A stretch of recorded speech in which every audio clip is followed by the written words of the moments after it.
I met him 15 years ago. I was told there was nothing left, no reason, no conscience, no understanding, and even the most rudimentary sense of life or death, of good or evil, right or wrong. I met this 6-year-old child with his blank, pale, emotionless face and the blackest eyes, the devil's eyes. I spent 8 years trying to reach him, and then another 7 trying to keep him locked up, because I realized that what was living behind that boy's eyes was purely and simply evil.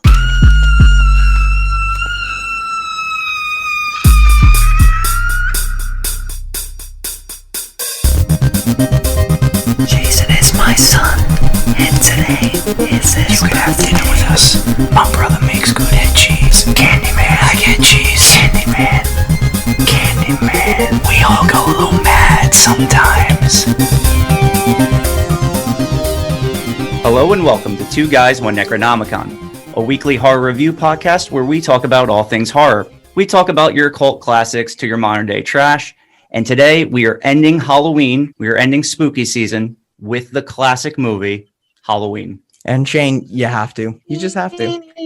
We are your hosts, Ryan Hotboy LaCrosta, and Shane is a dad, Smith, and we are joined by our scream queen, Jen, the producer. That's news to me. You're a dad? No. Who's your child? It's news to me too, Jen. News to me too. Dad and Queen. Dad and Queen. Dad and Queen. Well, we are also joined today by two very special guests, friends of the podcast, Cook Thugless, hailing from California. We have JL and we have Jerry. Welcome to the Spooky Pit, guys. Oh, yeah. Dude. Glad to be here. Fucking strings, cue strings. Absolute pleasure to have you guys on. Thanks for joining. You guys ready to talk some horror movies? Man. Yeah, let's get in there. Let's dive deep. We got a good one today. One of probably the top, I would say, 2-3 slashers of all time. Yeah, this Texas Chainsaw Massacre, probably the best slashers ever made. Yeah, some people throw Friday the 13th up there, but for me, it's probably those two. Probably give the edge to Texas, but I mean, you can't really argue with the original John Carpenter's Halloween. Michael Myers. Texas definitely scared me more. Every time I turn on this movie, it was always like in the middle of the movie, like when the scares started. Like I'm always like real good at popping in like right in the middle, because like I always worked when it came on during spooky season, so I never watched it all the way through. And I watched it all the way through, and it hit different. It was interesting, but you know, it still doesn't take away. It's an amazing watch. Like I'll watch this every year again and again. It's pretty wild. You're like watching the like core tropes, like the original tropes. And you're just like, oh, wow. Like you just kind of critically are looking at all the things that were taken from this film, used time and time again, you know, and this is like the seed of all that. So that's definitely pretty interesting. No, for sure. The guy who's stalking you from behind and then you blink and he's 50 miles away, don't know where he is anymore. Yeah, and you're able to call it. You're like, and cue him in the background now. You know? Yeah. It's like, oh man, they love never turning lights on, you know?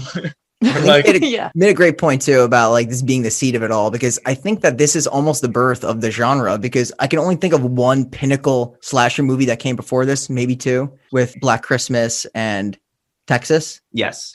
Which is wild that Texas came before it, because Texas is also so creative. Yeah. But Texas was so creative with its like cannibal family thing at the end, you know? Yeah. Yes. I really love about that one. Do you know something crazy about Texas? And I didn't know this. The guy who made Texas, I think his name is Toby Hooper. He intended for the movie to be rated G. There was no PG-13 rating at the time. So he tried everything he could to reach a broader audience by making the movie rated G, but they just would not allow it. So it had to be rated R. This movie, and I remember I learned this in film school. I didn't have to look it up because I took like a film class in college. When this movie was being made, you know, like the whole thing where like the glass breaks and the shattering sound and it screams and it just says Halloween. That like intro was made. It was the only thing that they put out to say, we want to make this movie. That's all they showed them. They didn't even show them costume idea. They didn't really tell them more details. They wanted to put it as a stalker movie, but that's the thing that people saw before this movie was actually made. Like they put out the trailer before putting out the movie, but you couldn't put out anything because it wasn't made yet. It was just like glass shattering and screaming. With that whole intro, it's just the pumpkin.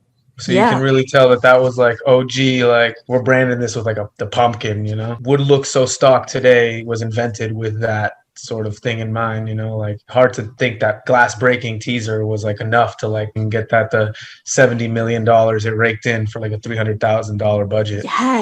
Yes, very small budget. What I like is, I didn't remember this, but with that pumpkin, they open with like the iconic music. I didn't know they introduced it like that early into the movie. Like it's the first thing you hear, which is like already sets that like tone of the movie. Sets the precedent. Yeah, for sure. It's through the whole movie too. Even that scene where they're just like walking on the street, total daylight, and he like pops out of the bush, like they're wailing, like loud, and I'm like, oh, I'm scared. I guess one of my favorite like things about this movie, they didn't film it like during the fall. They filmed it in like the dead of like spring or summer when everything was like really green. So they were actually reusing all the leaves, like the dead leaves on the ground. It was the same dead leaves in every shot. They had to reuse them, and if you look at all the trees are big, bright, and green, and there's just random dead leaves on the ground. And now that I remember that was that one scene where like the leaves were like scraping off like the top of the car, and I was like, damn, they definitely reset the kind of those use them again 20 times for sure to get that effect. But I didn't notice that. You're right, like it's like full bloom green. What makes it think this movie so special, and especially just talking about like Michael Myers as a killer, you look at him, he's got like this white face, right? He's like devoid of all emotion. It's just like the whole idea is this guy evil personified himself. It's like the difference between Jason, because Jason, is a supernatural guy. Michael Myers is a boy turned killer, and he's just got like this expressionless voice. He doesn't even, I don't think he speaks a single time in the movie. He never does. No. Right?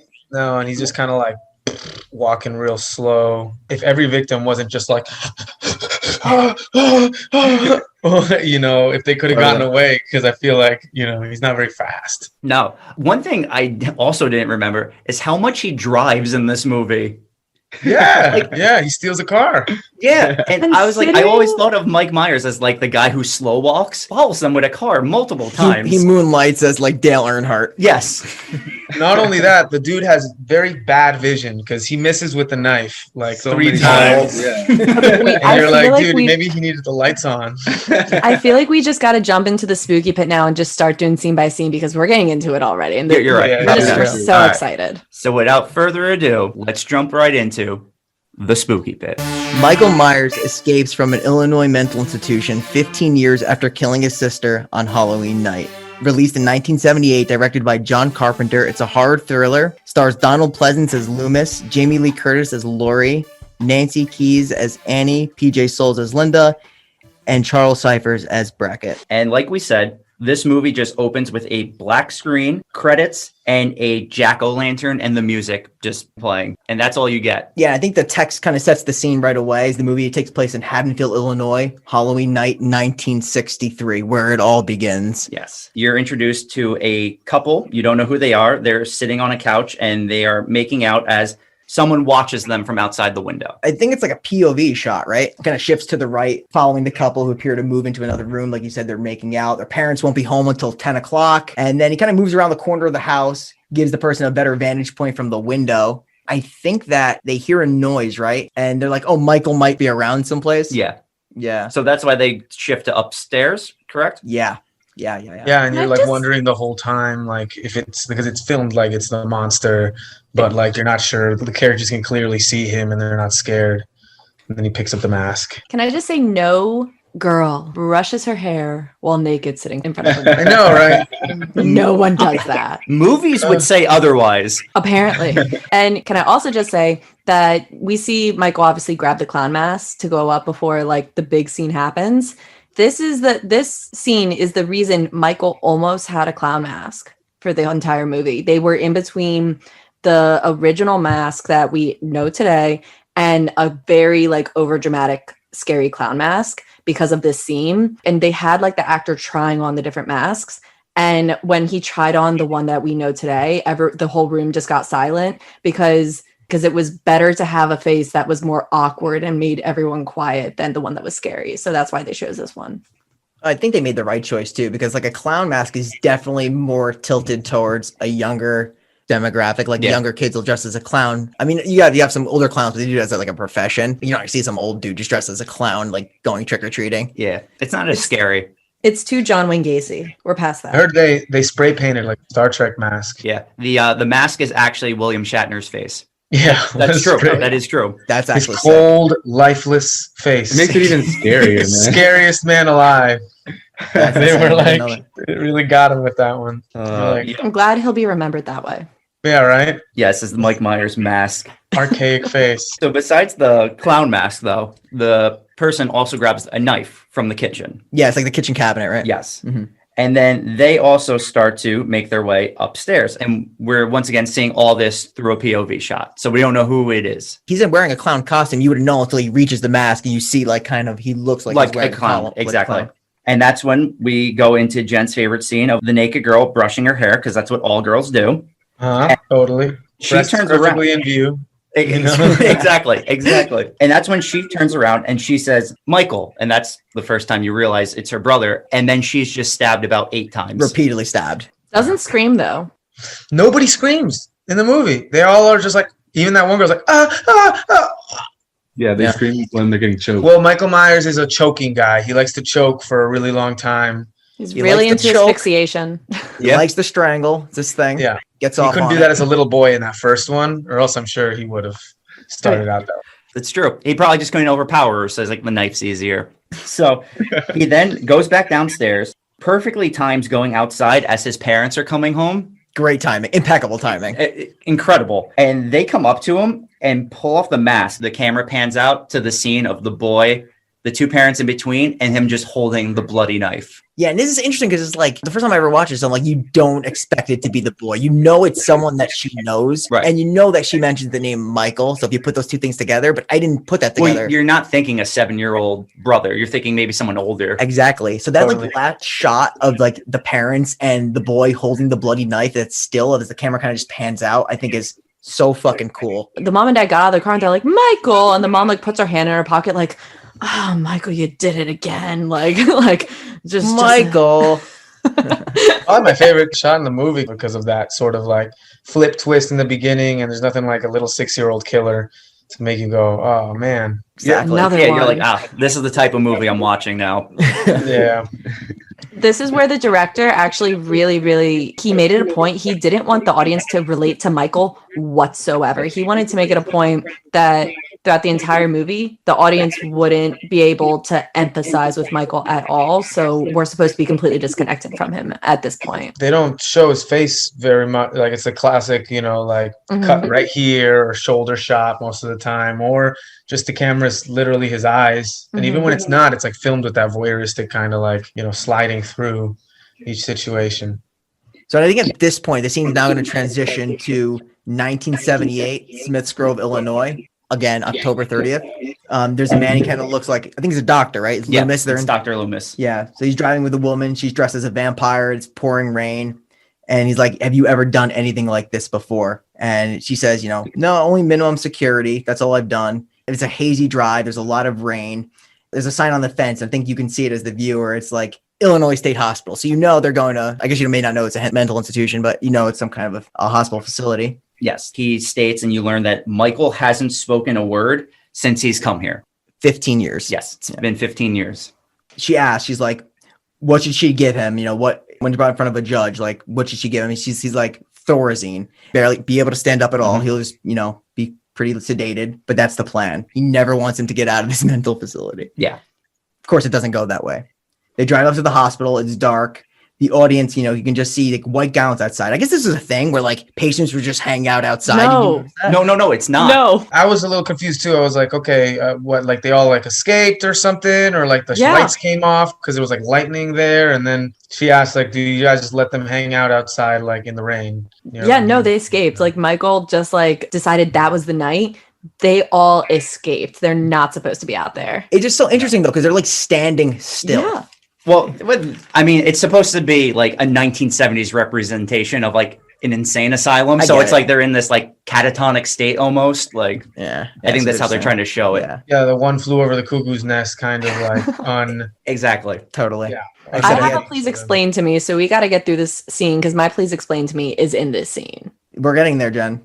We'll be right there. I think at this Thank point, you. they're pulling up to the main gate, right? And the music starts picking up here. Yeah, this is when You the can't play Halloween music is playing. This is when the nurse just becomes a full blown idiot. Yeah, Loomis gets out of the car. He approaches the main gate, and then this part is actually honestly terrified me. You just see like a quick figure just move up on top in the back of the car, Yeah. and she gets on the roof. She hears a noise, and so the smartest person she is, she rolls down the window to check on it. Yeah, and grabs her face, and like Yeah. she accelerates, right? And she starts driving. She swerves. That's right. That's right.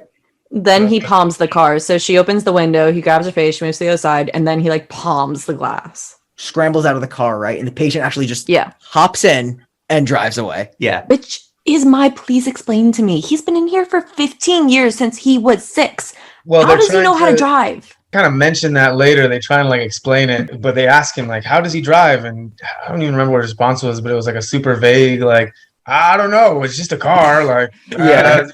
Which the only reason why I bought it was because I still don't have my license. And I think to myself, like, you kind of just like, you put your foot on the gas pedal and you go and Take off. Yeah. it looks, Speed off.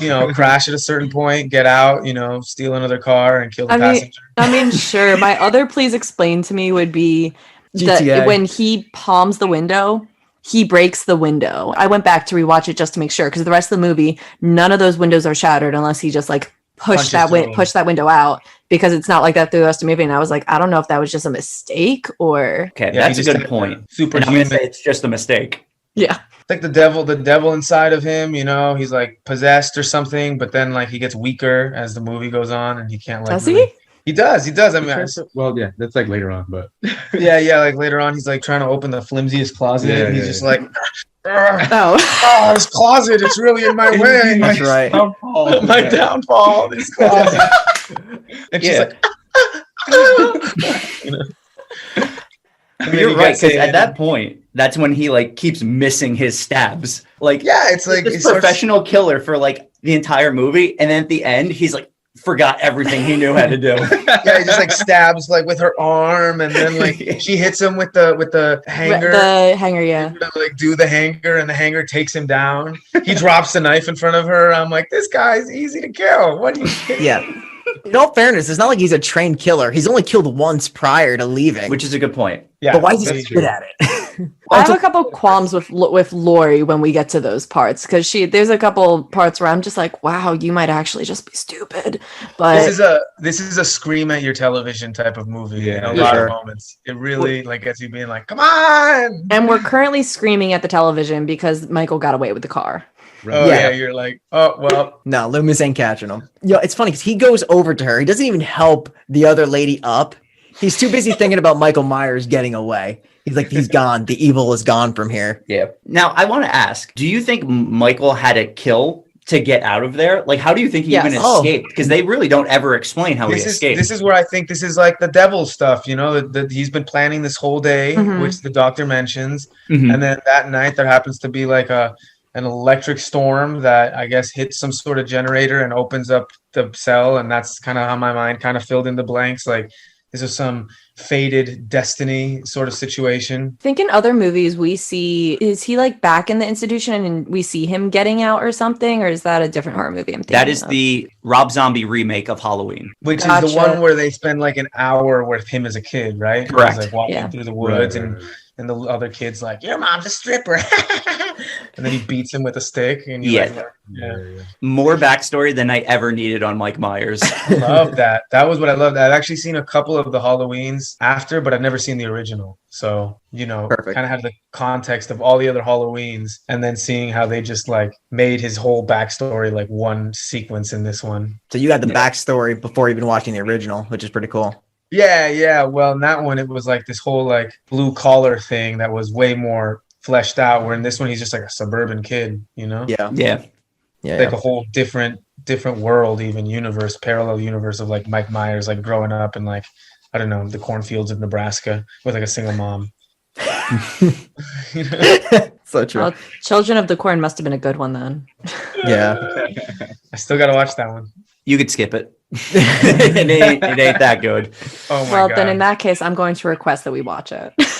I'm in for anything. I'll Please go- explain this in every scene.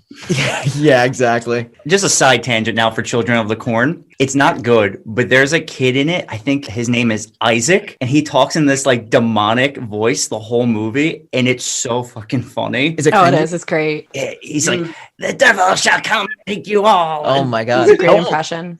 He is supposed to be like 11, but I think the person who played him has like one of those like diseases where they're actually like 21, but they still look like a kid. Okay. Right. It's like a reverse Andy Milonakis situation. Yeah. Speaking of people who are supposed to look like kids, do we meet Laurie and her friends in this next scene? Yeah, Love I this, actually like, wanted to bring that up when we got to it, but yes, Ooh, because me now we too. cut to Haddonfield, Illinois. It's Halloween day, and we my see God. Laurie walking, and her dad drops a key off for her that she has to bring to the Myers house. Yeah, she dropped it onto the mat, right? Yes. Laurie is a high school student who has to be about 27 in this movie, Do you right? wanna At know? least, man. Do you want to know? Kings- Yes. Yeah, I do. She's actually the only person in this film who's under 20. Really? She's of high school age, pretty much. She's like 18 or 19. I'm telling you, man, it's the age, the 70s. People just looked older because in all 70s Yeah, movies, they dressed older. the teenagers all look like they're 35. Yeah. Hmm Everyone else is older. It's only what's her name? Jamie Lee Curtis? Jamie Lee Curtis. It's only Jamie Lee Curtis who is of the like correct high school age. So like her friends, like Linda and Annie, they're all older. They look Yeah. much younger. That's I know. Yeah, I was thinking the same thing. Like, It's the butt Jamie Lee chin. Curtis looked the oldest. Dude, it's so funny because they're walking, they're like, ha ha ha, math and science, right? Ha ha, school's about to start in 5 minutes, and you're like, all right. I have to ask the hard-hitting questions. Is Jamie Lee Curtis hot or not? Dude, I would definitely say so. And I didn't realize she was in Freaky Friday until halfway through the movie. And I was like, I'm dead. oh, dude, no That's way. funny. I feel like some movies she looks kind of attractive, and other movies you're like she looks like she's like 40. Well, yeah. I guess Considering she's she got looks like that- she's 27 in this one when she's Like, 18. She's in a but- lot of early like Fog, Terror Train, like a lot of these early. Well, 80s she movies. is. She was in Prom Night, Prom Night. the yeah. original. She is I the forgot original, about like that. Scream Queen. She is the Scream Queen. That's a fact. Damn, Jen, you've already been like, I'm okay being had by Jamie Lee Curtis. If she wants to make me her bitch, I'm for it. I didn't even know she was like doing those iconic horror roles so Me either. early in her youth. Yeah, and she's working been in the game for a while. all Yeah. 27 and shit since she was like 15. And then when she got older, she did True Lies with Arnold Schwarzenegger, She got away from which it. I absolutely love that Do you? movie. Yeah. Who doesn't love a good Arnold flick? Well, I mean, you got Yeah. Freaky Friday, like you mentioned. She Yeah. got away from horror, but she kind of comes back. She does. She was in Halloween Resurrection Where she fell out of a window in like the first scene, because she said, if she's going to do this, kill me instantly because she Yeah. didn't want to do it. and I can't blame her. That's That was funny. easily the worst Halloween movie. It had Busta Rhymes. I mean, Bus is great and all, and the idea was okay, it just was executed poorly. Oh, yeah. No, Busta Rhymes is awesome as a person, but he literally kicks Mike Myers in the face doing karate in that movie. Man, I gotta say, being a horror movie protagonist is just like all about how great you suffer, So at a certain point, like our bag, we've both been in a couple things. I was in a horror movie last year, and it's just like my whole audition was they stabbed me with a knife and they had me scream, and I was like, "Ah!" They were like, "You're fucking hired, man. You're gonna get eaten by rats in this shit." What movie? Wait, yeah. You were actually in a horror movie? Yeah, Pledge. That is Dude. awesome. Now we have to talk about this because that Yeah. is incredible. Yeah. How was that experience? I need to know. It was super, super funny. It was like they'd shot in like a mansion upstate, 3 weeks of overnight shoots. But the amount of time it took to like come back home and go to set was Oh, like the God. amount of time I had off. So I just lived on the couch in the You lived spooky like mansion. on set? Yeah, I lived Oh, on no. set for like 3 weeks, and so the whole cast ended up because it was you could get more sleep Yeah. sleeping on set than like leaving and coming back because it would Did you be 7 explore? p.m. to 7 a.m. Yeah, it was like it all takes place. It's like a fraternity hazing horror. It's like the killer frat boys that like Uh-huh. haze these nerds to death, and I'm one of 5 nerds, and it's Nice. just like the whole movie was just like filming torture sequences. So it was just a lot of Oh like God. getting peed on and being forced to do like push-ups Ew. on tacks and like Did you explore Yeah. the mansion on your time off on when you were sleeping on the couch? I mean, all the actors were living in it, so actors were living in the rooms and stuff. So it was like a nice method sort of thing where you're in this you're on set for the 3 weeks you're Mhm. shooting, so you just like live in the movie. And it was definitely, honestly, really, really enjoy it. But I always enjoy getting paid to like get fed and act and hang out with like Oh, other yeah. actors and No, yeah, Yeah, that sounds yeah. awesome. That's amazing. Like if I was to get a call to do a horror movie, I don't care what the budget is. I'm there. I'm flying out. Yeah. I'm doing whatever I can do. That sounds like a great experience. The only reason I got it is the guy who was supposed to play that. I sent a self tape, didn't hear anything back, and then one of the actors dropped out, and they called my agent up at like 11 p.m. I was catering, and they were like, "Hey, can you like make it to New York for like a 12:30 midnight audition?" Oh And my I was God. like, okay, like a midnight audition, okay. And I was like, In bring theme with the horror. yeah, I know. I like go up to this like big gray building, and then it was just like two dudes a little bit older than me. They were like, "Hey, thanks so much for coming. Okay, we'll make this quick. I'm gonna stab you and you react. Okay, ready?" And then I gave it my best scream, and they were like, "Wow, dude, wow, you're hired." And I got hired. That's great. I was like, That's "Damn, incredible. This is gonna be something." Where can we man." find it? It's on Hulu. It was I know it what I'm got bought watching out. tomorrow. It got bought out by IFC Midnight, and then Hulu bought it, and so it's on Hulu. It's on Amazon. It's just called Pledge. I gotta find it. 2019 movie. I'm gonna find it now. Dude, that's incredible. Yeah. Oh, also, Cook Thugless is in the soundtrack, and they hired us to make the music video Gemini in tandem with the Yo. film. So Gemini, the reason it's all this like fraternity style music video is because the producers funded that video to be themed in Pledge and like has all the actors in it. Yo, what a 2018? story. That's amazing. Dude, Oh it my Was god. that top one? Yeah, it's Yeah, that there top is. one. In fact, they were just like it's that top one, and the whole music video is like basically what they did is we threw a party at our house, and they were like, "All right, we'll rent a party bus, and then we'll take the party bus to the movie theater to watch the movie, and that'll be the premise." But then they couldn't afford the party bus, so they could only get like a regular school bus. Yeah. So they picked us up in like a school bus, which was like actually even better, like more in theme with like the frat thing. Yeah. Yeah. And then I just got all my friends drunk. We filmed. We were just like drove a school bus plastered into this movie theater and just like all watched this movie. And That's we filmed it. amazing. And that's the music video. So Honestly, that's the fucking dream. Yeah, it that's was like epic crossover. I was like, yeah. That's awesome. That's a bomb song. I love Gemini. Yeah, Dope. that's Brought dope. that one Dude, to life. I don't even know how I could segue that incredible story back to Halloween. I'm gonna try. yeah. We left off with Jamie Lee Curtis's character getting the key to the Myers house that she has to drop off. Yeah, she's like walking with books, right? Like, how Yes. many books does she have in her hand? She looks like she's holding like One for every 17 class. books. Oh, not only that, but she forgot her science book. Yeah, with all those Yeah, books. Do you remember that? Yeah, She's like, she said she I lost. forgot my 15th book. She Who does needs eventually get to the Myers house, and when she goes to like put the key there, someone is like watching her from the window of the Myers house. Yeah, you see it quickly. It's pretty creepy. And now she's interrupted by the person she's going to babysit, young Tommy. Tommy He looks Menzer. a lot like Michael Myers as a kid. They have that parallel. That's Yeah, He fair. does. Little He doesn't blonde boy. He's like, you're not supposed to go up to that house. That's a haunted house. But I mean, she does. She goes up there anyway. She's not buying into the whole. Ghosts aren't real.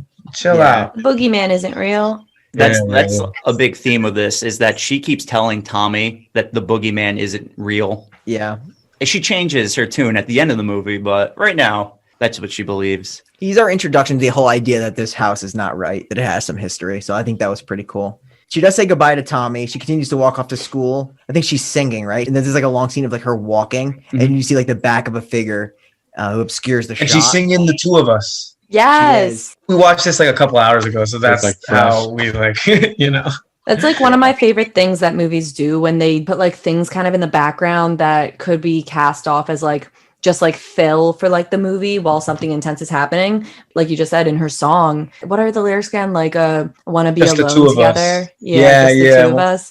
And it's just like hinting at like Michael watching her and what he wants. And it's so clever when movies do that. It just adds to it for me. Yeah, where every element adds up to the whole thing. That's when that powerful screenwriting comes through. You always want to make every metaphor be really consistent throughout so that nothing feels random unless that's what you're going for. And one consistent thing in this movie, and it's the only thing you'll hear from Michael Myers, is his heavy breathing. He does a lot of that here. Yeah. And we do a quote before we do every movie that we review, and I was so close to just doing heavy breathing. That's the Like- opening. Like some kind of ASMR heavy breathing shit. Yeah. Actually, when he's on the phone, and it's actually her friend that does the heavy breathing. But we're not there yet. No. Yeah. Lumisi's arguing with another doctor, right? He's telling him like Yeah. how dangerous this patient actually was. Nobody took the proper precautions or listened to him when he was warning everybody consistently about how evil this guy is. And he's like, you need to get on the telephone. You need to let everyone know exactly who escaped and where they're going, because he knows exactly where he's headed back to. And the other doctor, this is what we were talking about earlier, he's like, he can't drive a car. Haddonfield, Illinois is 150 miles away. But he knows exactly how to drive there. Doing pretty well driving last night when he escaped. And he in knew the the rain. way. In the rain, yeah. In the haze. It's like foggy, too. Yeah. We cut back to Laurie, and this is where we get that like famous trope of this, where Laurie's sitting in class and she looks out the window and she sees Michael standing there, and then she like blinks and he's gone. Yeah, Which is the like classic. something movies have done forever since this happened. That's Yeah, one yeah. of those moments where you're like, oh, this is the trope. This is where it comes from. Yeah. Right? Like he's like staring at her, right? Unflinching. And he's like obscured kind of like behind a car, but it's still super creepy. Because like I said, he's just like this plain face. He's unmoved. He's just staring back at her. Yeah. Dude, they must do that like 8 times in the movie. Yeah. Yeah. The first time I saw this movie, I was telling Shane earlier, like, this is horrifying because, like I said, it's just these stairs, like he's behind bushes, he's behind the clothes hanger and the clothes, and you see a dude that's just staring back at you is horrifying. But like now that I've seen it so many times, and I'm just like, it's kind of borders on funny. Like, Totally. and there's so many Halloween Michael Myers memes out there now, so it's just like kind of funny. Well, but It's like the nature of watching an old film, because they're hailed as like classics of all time because of their influence, not because of what your experience might be watching it totally out of context. Because if you didn't tell anybody anything about this movie and they don't know any film history, and you showed them this as like a 2020 release, they'd be like, copied every single thing in the book. And you'd be like, no, this is the first. And you'd be like, yeah. And then it's like, oh, that's why. It's like measured in greatness by like its social influence over the last, like a movie needs to exist for a few decades before it can even be, fit that category. So Totally. I just realized something, and I was just looking up real quick. So Halloween was filmed in 1978, the 70s to 80s. The Golden State Killer and all those big serial killers out in California, the big stalker serial killers, the height of when they were stalking and killing was the 70s and 80s, especially like the Golden State Killer, which was a notorious stalker. And I couldn't find it. I wonder if that was inspiration for like the film in that time period too. I wouldn't doubt it. And I also would probably credit those real life instances as things that make this movie scarier when you saw it in the 70s. Because you're like, those things are in the back of your mind as you're watching this he's movie. on the prowl for sure. Yeah, it's like the social context. And then, you can imagine people in the 70s who don't have streaming services and they see very few movies, are just like thinking about it when it's dark in their house. And, It also like helps because especially like Golden State Killer per se was a stalker. He stalked people like during the daytime. So, and he would occasionally, his attacks would also take place during the day. So like out in like broad daylight. So that like adds to me with the whole like Michael stalking her at school and out in the open and during the day and just in public. And it's insane. well, it's also Halloween. So, it's the one day a year where you could stalk someone with a scary costume on, and hard to even like notice, which is the reason that he's like, oh, don't tell people that a guy's on the loose, because they'll find him in every corner. Yeah. Find a guy with a mask on Halloween. Just shoot. It's the sheriff who says that, right? No, the sheriff wants to tell everybody, and the doctor's like, no, you'll find him on every street corner. We keep our mouths shut and our eyes open. Death has come to your town. What is Donald Pleasant's accent? I don't know. Like, what was that? He's like Ukrainian or something, I feel like. You're totally right. Like I noticed it. I'm like, this is not what I expected. Like It's almost like he's just trying to sound serious and like scared, but it comes off like a fake accent. Like, totally does. He's like, are you scared? Yeah, I am scared. well, this is why he was in movies. He's got those accents down. That's right. Jerry's actually accent master. Oh, really? Yeah, and he wasn't in a horror film, but he did get shot to death in Narcos. I did. Wait, you were in Narcos? Yeah. I was in the third season for like the third episode, and like the end where like the first instance that you see violence in the show, I get like murdered by one of the bad guys. That's incredible. That's insane. Oh, I'd love to get lit up in With like a who? movie or TV show. Gabriel Gabriel Iglesias. Iglesias, yeah. Him and Gabriel Iglesias get shot down. Oh It's a man. good bonding experience. Definitely. We both tend to die whenever we get past the things. Oh, that's the way to go. Yeah, though. but in like a horror movie for sure, I want to be the guy who gets like killed off somewhere in the movie. Mhm. I think that's the fun Oh part. yeah, definitely. That's the part where you get to really give that performance. Oh, for sure. I think in the movie now, the scene shifts and the kids are getting out for Halloween, right? Tommy Doyle is walking with his like pumpkin, and he starts to get bullied by a group of kids that are telling him that the boogeyman is going to come and get him. They trip him, right? Yeah, they trip him. His pumpkin smashes. It's your classic Stephen King bullies are coming out now. It's a good point. Classic Stephen King bullies, like the worst human beings on the planet. Correct. Start yelling at him, the boogeyman's gonna get you. Yep. The kids disperse, right? And then I think Tommy runs right into Michael Myers. Oh yeah, he was watching this take place. He literally runs into him. That's right. And And then I think the music picks up again, right? He's wearing the navy blue jumpsuit, the iconic navy blue jumpsuit. Yeah, because the kid is just walking down the street now, and I just called him Mike. Mike Myers is in the car following him, like slowly. And you can clearly see that the car belongs to the state of Illinois. Correct. It's like on the driver's side door. He's following him in the most pedophile way possible. He slowly starts to stop as he gets like next to him, and then he just speeds up and drives away. Yeah. So like the movie's leading you to believe he's just gonna stop and snatch this kid off the street, like you said, like a pedophile.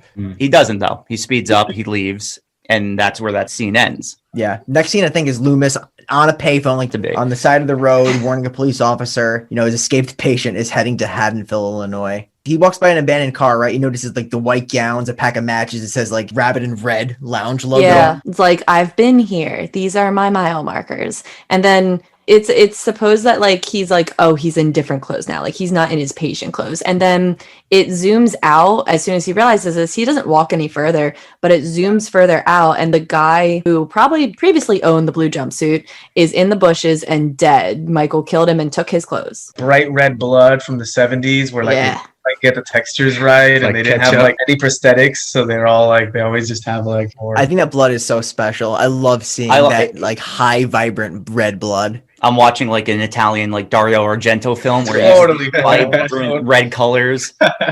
where they're just like there's blood everywhere, but Everywhere. there's no cuts or anything.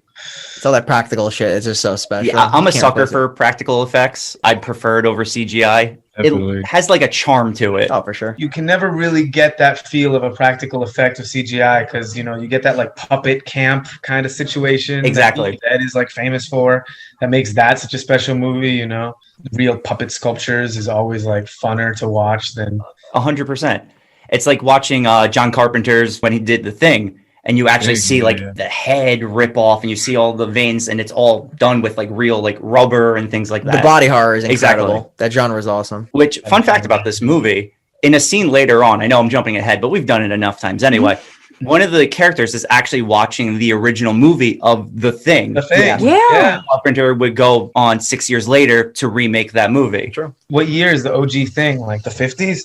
Yeah, it's the 50s. When they had like the flying saucer movies with like the strings that are visible. You know, Like I'm that watching era. an Ed Wood film. Ed Wood, yeah, for sure. Super cool. Now, Laurie's walking to school, right? She's with a friend, and I think she just mentions like how insane her life is. And her friend's like, I have 3 new cheers to learn in the morning. The game is in the afternoon. She has to get her hair done by 5, and the dance is at 8 o'clock. She really has got a lot going on in her life, and everybody needs to know, including us. Yeah, but that's not important because what is important is what was mentioned earlier, and that's Laurie forgot one of her books. Chemistry, man. Can't live without it, man.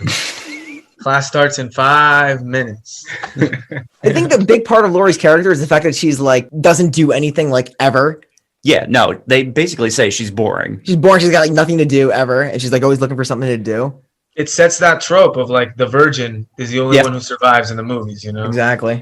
She's That your final like girl. Cabin in the Woods so clearly spelled out for us. Oh, my that, God. like, after that movie, you really start noticing how hard they do that, you know? I When they think have the sex, they're gonna die. That movie set like the precedent for me. At least it only came out like 9 years ago, but like everyone knows what to look for in every movie. Like Yeah. this was this guy, this guy, this guy, this guy. You know, the fool, the jock, the virgin, the whore. I forgot the fifth. The final girl. The final. The girl. final girl, which is the Well, virgin. they call her true. the virgin. They don't care if she lives or dies. Doesn't matter. Oh, the There nerd. is- The nerd. Yeah. Although there is no fool in this movie. In fact, there's no like all their archetypes in this movie. Like, even the jock has like those big glasses and is just kind of like, Yeah, that was the thing. Is he the jock? Is he the nerd? Like, he's kind of both. He's the only dude that gets murked, you know? Yeah. Getting beer. Oh my yeah, God. yeah. Please explain this, man. We can hold this for later, but like, did they go to their friend's house where she was babysitting to have sex in like a stranger's bed and smoke cigarettes and file their nails into the bed, you know? 100%. We will get to that later. 1000%. Okay. But also, Great. I'm going to say yes. Yeah. Yes. That is going to be a big discussion. Yes. Is it the three of them are walking? Annie joins Linda and Laurie at this point. Right. And that's when Mike Myers goes speeding past them. I think it's Yeah, in the Andy who car. yells, "Speed kills, asshole," and he just breaks. Just stop on a dime. That's when he decided to kill her. I see that. He's like, "You're next." Right. And he sits there, probably contemplating killing them right then and there, but he thinks better of it and leaves. Well, she's the first kill anyway. This is true. Technically She's the first third kill. if we count how many people he's actually killed. And it takes a long time to kill her. You think he's going to kill her like 8 times before he really does it. They really drag that scene out later on. 25 minutes of the movie was like her being stalked. We still have a decent amount of time to get to that scene though. Yeah, we're still at chemistry, guys. The books, it may look 30, but don't be fooled. This is the 70s. Everyone looks 30.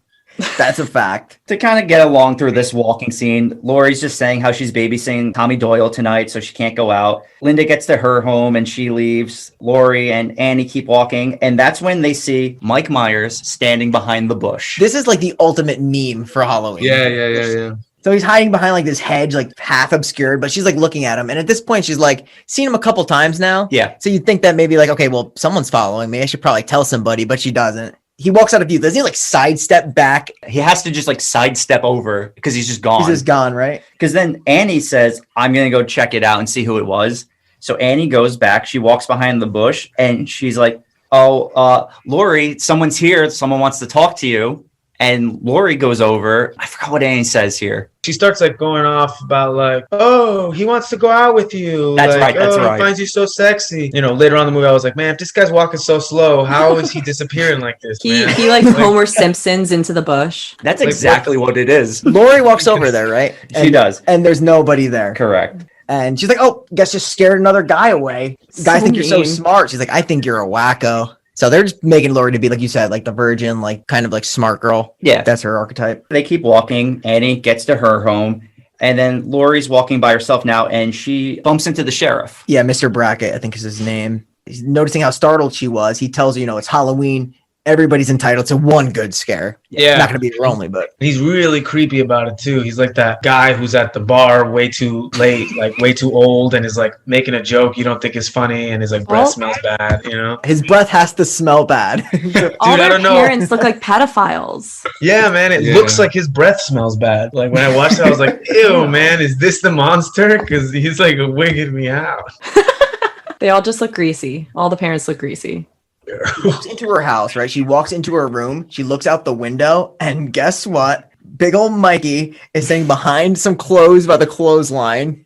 Yep. Another classic meme. And then he's just gone again. And her facial expression, like she's like, what the fuck's going on? Like she's spooked. Well, I would be spooked too if I keep seeing the same guy who is the fastest man alive. Because if you blink, he's gone. Maybe he teleports. He can Homer Simpson into anything. Okay, so it's not just bushes. So now the telephone rings and she picks up, right? And all she hears is like a chewing noise, right? On the other line. And it hangs up. She picks it up again. And Annie's like, why'd you hang up on me?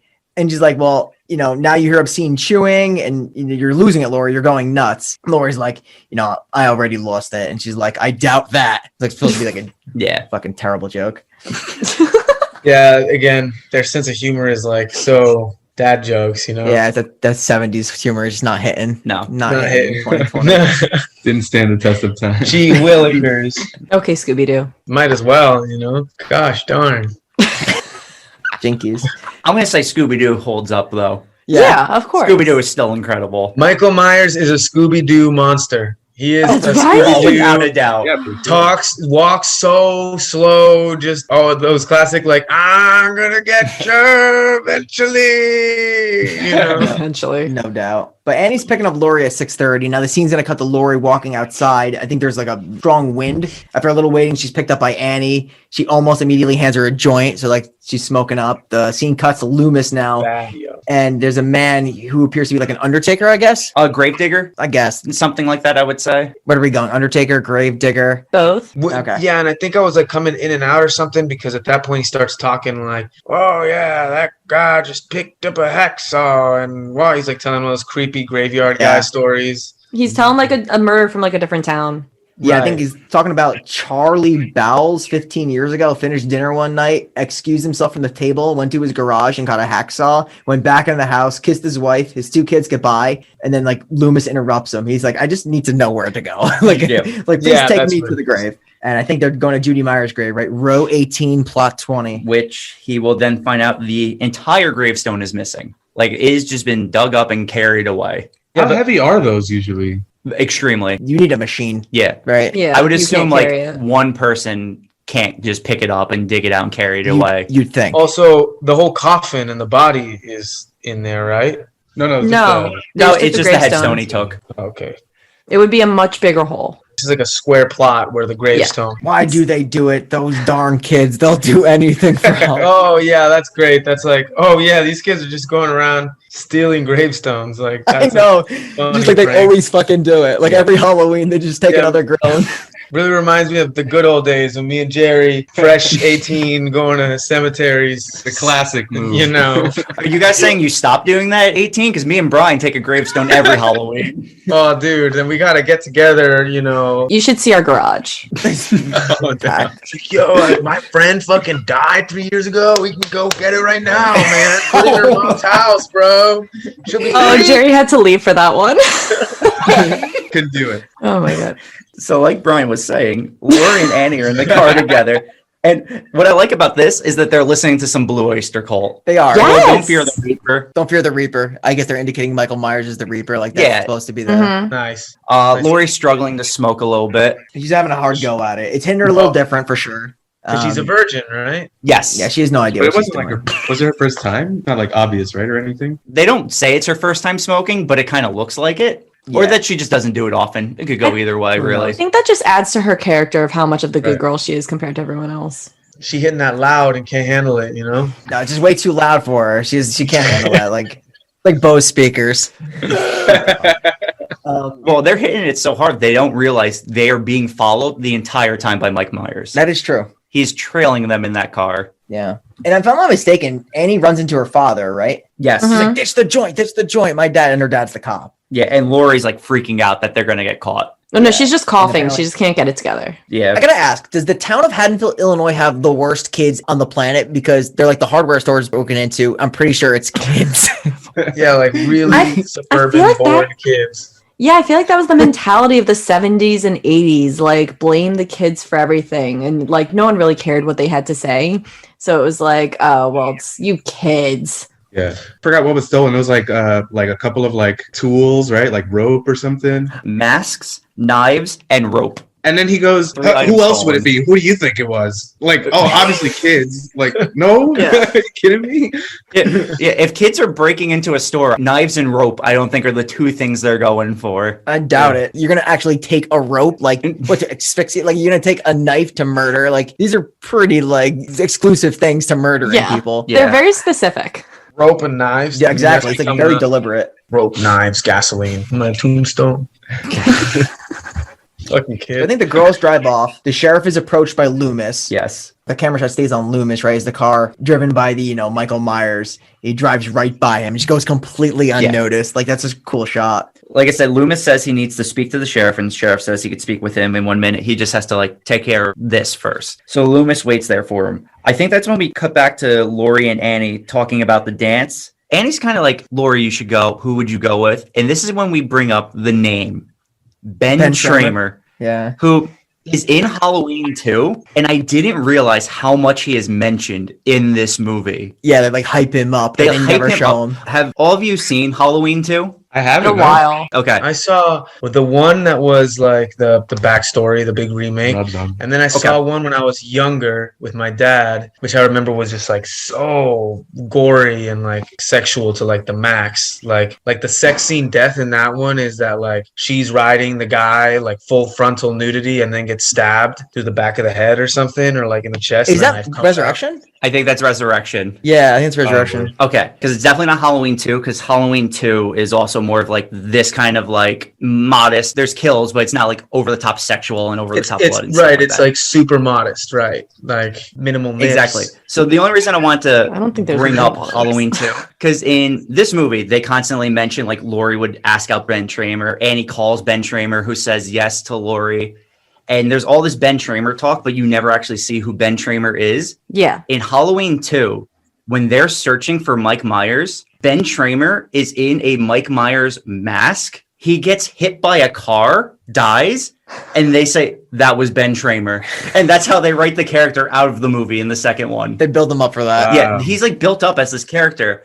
And then like he's not mentioned again in the second one until this kid randomly gets hit by a car and killed. And they're like, that was Ben Tramer. Interesting how much they built him up. It's such a red herring in that They like sense. forgot about him while writing it halfway into the movie. They're like, oh fuck, what about Ben Tramer? Let's kill him real quick. Tramer. Oh, And then they just kill him. Like a little thing that like Yeah. he was mentioned so much. So let's just kill him off in the second one. At this part, Shane, Annie drops off Laurie, right? And Michael Myers gets out of the car and heads to the house that Annie heads into. Am I correct? Yes. He kind of like watches from behind a tree. The family says their goodbyes. They leave. And then the scene cuts to Loomis and the sheriff approaching the Myers house. Nobody lives there since 1963. The sheriff mentions kids find it haunted. You know, always kids, right? Yeah. Loomis says, you know, yeah, they may be right. You know, it might be haunted and he would know. They enter the house, immediately notice a dead dog. The sheriff says a man couldn't do that. And Loomis is like, this isn't a man. Yeah. Loomis actually says he must have gotten hungry, alluding to that Mike Myers has eaten this dog. Right. Then he gives us the tasty backstory, which is something I enjoyed, was like getting to hear a little bit about his experience bringing up Michael Myers for 15 years as this like terrible patient Yeah. that he tried to get to reach him, which is the quote that you read at the beginning. I think was probably the most iconic line in this movie, because you're grasping for any backstory you can get about this thing, because it's pretty fascinating, and they give you those breadcrumbs. Yeah, like he's like this 6-year-old emotionally void child, literally just slashed up his sister. Like, and I think they even go up to the room, right? They They do. explore They the do. room where the actual incident happened. And now I know you had mentioned there's one part that scared you in this movie. This is the one part that actually made me jump in this movie. It's when they're up in this room And the glass. and the glass, the drainage pipe, like was not expecting that. It actually startled me when I was watching this. Yeah, and he's like, I am scared. You don't know this man like I do. And you think they're about to get murked right there. He does say like one of my favorite lines in the movie is when he says he had the blackest eyes, the devil's eyes. Yeah. Just describing this child. Yeah. Like you would think it's like he's describing like a grown man who's just pure evil, but it's like a 7-year-old boy that he like had given up on already. like what he was born to be. Yeah. He said Michael didn't talk for 15 years. Yeah. Like he's just sitting there waiting for a day where like a switch is gonna go off in his head type beat. He was too busy plotting that elaborate escape plan. 15 I years. know. I feel like that's why he didn't talk. Rememorizing like the route that got him there. Oh yeah, that's Let me right. not say anything, no distractions. Just 115 miles. We're gonna get off on this exit. We're gonna yeah. The original Shawshank Redemption, Halloween. He's got the little rock hammer chiseling away for years. Oh my God. You see the theater, you've gone too far, gotta go back. Oh my god. I love movies that explore these like tormented kids. I think one of my favorite ones is We Need to Talk About Kevin. I think Holy shit. That's a good one. Crazy. you haven't seen that one? That movie made me mad. It's interesting how they did that movie like relatively in this generation, because we're seeing a lot of those like kids that are like going into schools and like doing crazy shit. Like this is like how a serial killer is born and raised. It's a terrifying movie because of how real it feels. Exactly. Totally, and you get to like really humanize him too, in a way where you get to like grow up with him and see him turn into that sort of thing with no real rhyme or reason. His parents they're not the best parents, but they're not terrible parents in the movie. And it's just like, it could be anyone, you know? It's just, Yeah, it's like a Ted Bundy situation, which is what makes it so scary, you know? yeah, because they never abused him. It just like something in his brain, it just clicked and he did these things. He's Yeah. just been that way. He was born Born that way. possessed. Yeah. Born evil. Yeah. Maybe they just dropped him on his head. That's a common theme with serial killers, that they all got hit in the head as young children. The one that always comes to mind is the Night Stalker, Richard Ramirez. Oh, God. He fell off a swing and hit his Yo, head when he was a child. Is he the guy that would crawl into elderly women's homes and sleep with them? Yeah. Yeah. You know, Joe, like, this is gonna sound really effed up, but like you're a serial killer, like that's your thing to just like get into elderly people's houses and sleep with them. He Now, this didn't is- just do elderly. He did all ages. Oh, did he? Yeah, he did do a lot elderly, but he did everything. He was crazy. Did you guys ever hear of this crazy case of this young guy? He must have been like 25, 26, no history of anything. He got into like a car crash and his brain got like all frazzled. And when he came out, he had like an urge, like he basically turned into a pedophile. Like he was getting like having these like dreams and images of like molesting children, and he like turned himself in because he was like afraid. But because there's no like thing in our culture to like support anyone that feels that way, you kind of just get locked away and isolated like a pariah immediately. It's like, I've never seen that film because that's a very scary film to make. Yeah. That's a real case study of like someone's brain chemistry got switched because of like trauma, and now they're a pedophile. It's super interesting how he had the presence of mind to actually turn himself in, knowing that this is what was going to happen. You know, like, Yeah, I mean, it must be just the scariest thing in the world for you to also be that self-aware that like something's up. how scary is that? He's like, I'm losing myself. Yeah. You know what I mean? Like, I'm losing it. I guess because like when you're like that age, right, 25, you've lived enough to know who you are in a way. Right. So if you get into that accident and things just start to change the way you think, I mean, that's scary. It's like, you know, this is happening because you know this isn't who you are or who you grew up as. Like you've never had these feelings, these thoughts, and now they haunt you and they plague you. And dude, to be honest, I don't know where I got this from. Like I must have read this like 5-6 years ago, and that always like stuck in my head. So, you know, I've got to like retrace the source, but I definitely didn't make it up. I'll find the case. I'd like to know more about that. That's super interesting. What about that one guy from, what was that biker gang show?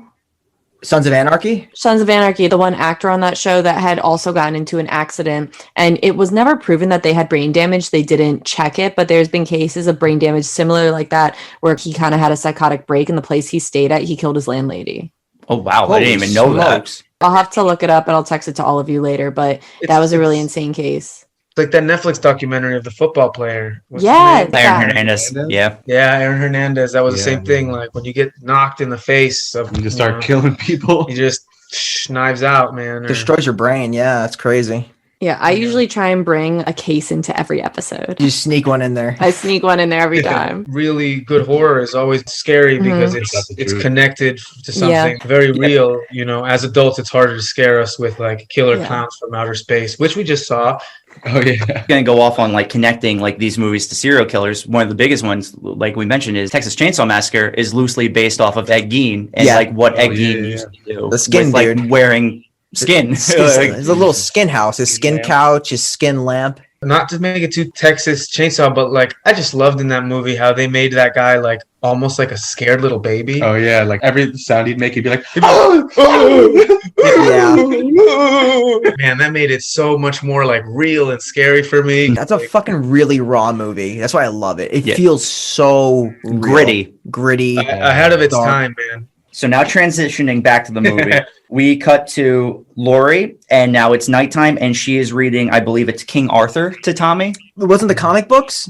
Oh, it is the comic books. Isn't it like No, she's reading a book, and then they pull the comic books from underneath the sofa. Yeah. Yeah. So it And was then she's King like, Arthur, What is and then this? Ant-Man, Tarantula Man, Spider-Man, Tarantula. trash.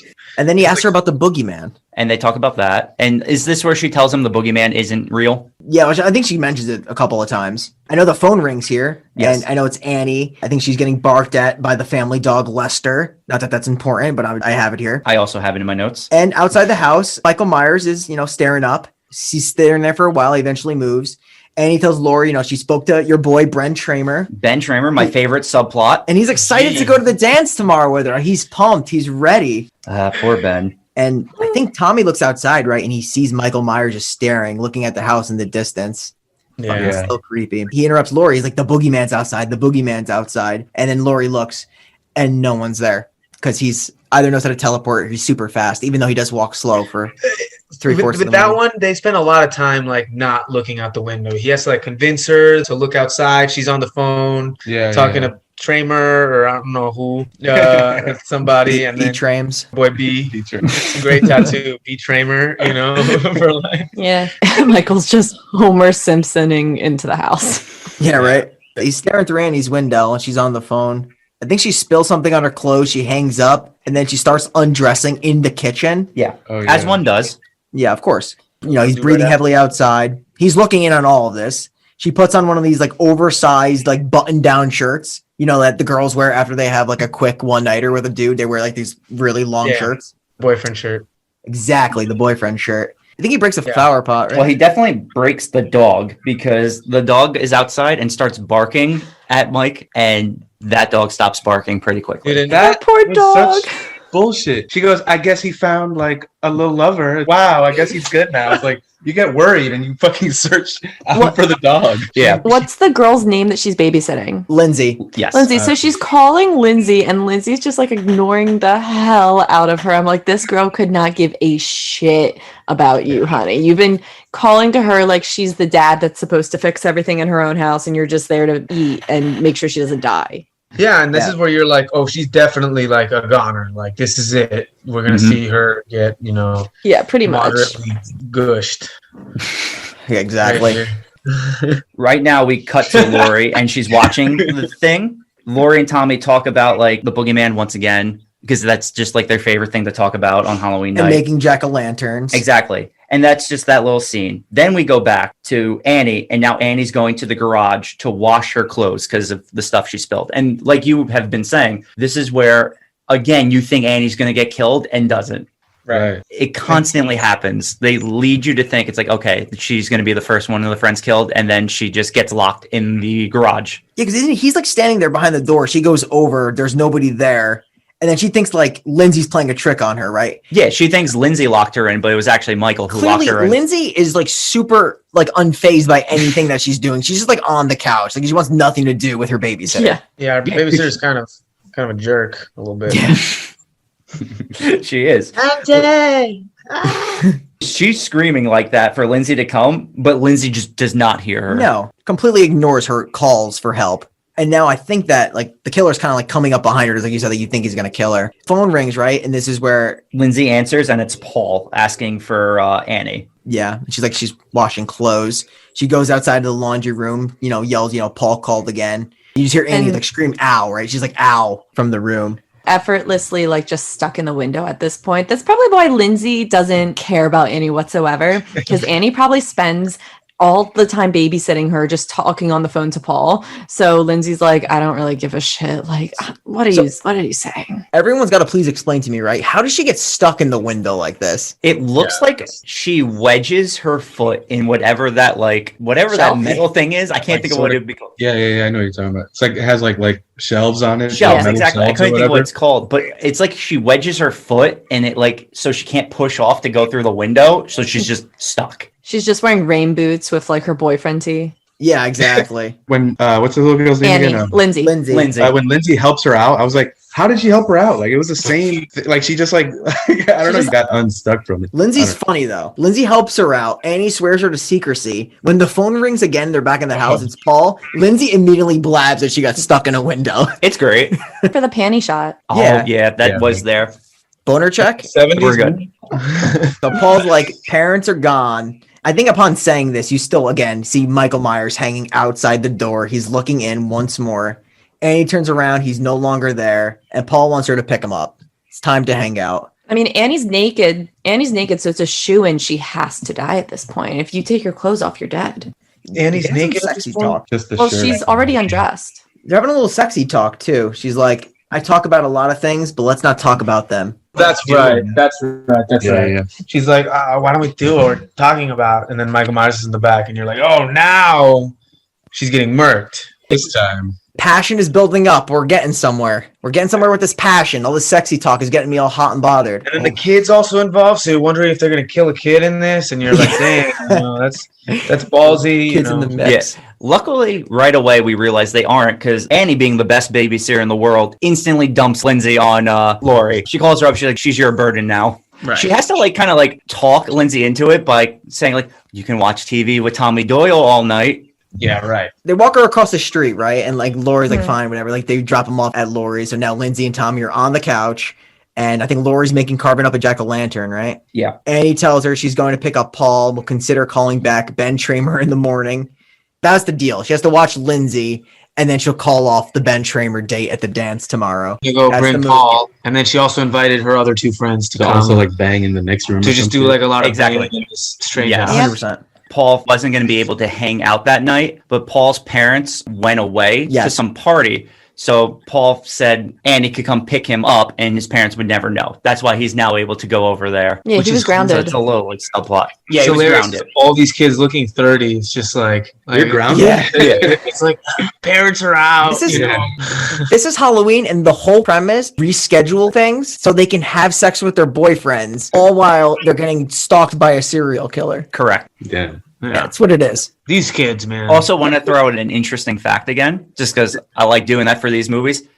Tommy Doyle in Halloween 6 is all grown up and played by Paul Rudd. That's interesting. What? In Tommy one of Doyle? Paul Rudd's first role. Really? I didn't know that. How old Yeah, is so Paul the Rudd? kid now is not Paul Rudd, but when they recast to make Tommy Doyle an older person in Halloween 6, Paul Rudd is the person who plays Tommy Doyle. Right. That's crazy. And he My doesn't do a man. good He doesn't do a good job. No, How old is he in the movie? I'm glad he went to comedy. He's Oh. got to be in his 20s because the movie came out in like the very early 90s. Yeah, I 90s. think like a 91 movie, 92. Poor Paul Rudd. I mean, he's killing. He's doing his thing now. It's Yeah, okay right. because he became awesome. So Yeah, he became hilarious. He just maybe not the horror genres for him. no. I mean, early on though, like a lot of these big actors start in horror. Well, look at McConaughey, Texas Chainsaw 4. Horrible. Boys. Tom Cruise started off in one. Kevin Bacon. Kevin Bacon in Friday the 13th. Yeah. Kevin Bacon's Matthew still doing Lillard, some Scream. horror. Kevin Bacon's got, you know. He Yeah, is. he is. But that's because. What was that? Kevin Bacon has a hilarious name. Since I was a He kid, I does. was like, He does. Kevin Bacon, who the fuck is that? Like, Oh man, Kevin Bacon. they call me JL Beef Patty, like throwing in. I still to this day like don't know what Kevin Bacon looks like. I guess I'll do a quick Google search and It looks like he had plastic surgery Yeah. a little bit. He's got like a really skinny face. Like He I does. can't really describe him. He's had the same hair his entire career almost. Yeah, he's just like he honestly looks like a construction worker. Like he just put on a hard hat and get to a hard day's work. you go to like a family know. dinner at the Bacon estate, you know. And they're all- You know what he kind of looks like to me? He looks like, now that he's older, that his face could be hollow. I know what you're gonna say Man. because Kevin Bacon was in Hollow Oh. Man as the Hollow Man. That was Oh. my first Kevin Bacon movie that I've ever seen. Oh, this is Kevin Bacon? Oh, I'm definitely Really?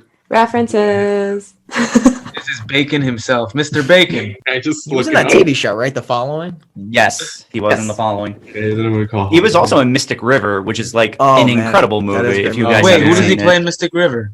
Great He question. plays. He is the detective, right? Yeah, there's there He's the one investigating that Tim Robbins. He did the murder in that movie. Annie goes to her car, right? There's no keys in the car. It doesn't open. She gets the keys, gets in the car, and the windows are fogged up. And literally all of a sudden, here we go. Michael Myers in the backseat pops out, chokes her with one hand. This guy does choke everybody in this movie with one hand, right? Yeah. He has a one-handed choke. And like soft. and Scream. Yeah, she's like, Yeah. She's like banging on the car horn, right? She's like making so much noise. And I think he kills her. And doesn't she like stay on the freaking horn of the car? Yes. Oh, And man. When just she dies, yeah. makes him- He slices her throat with no blood, which I thought was very interesting. I thought he basically like just vaguely stabbed her in the rib because I didn't see anything. Oh, is at that all. what? I thought it was his neck. I looked it up afterwards and said he slices the throat. And I was like, really? But you don't see it. Yeah. Like I never even saw it. Like No, No, not at it's- all.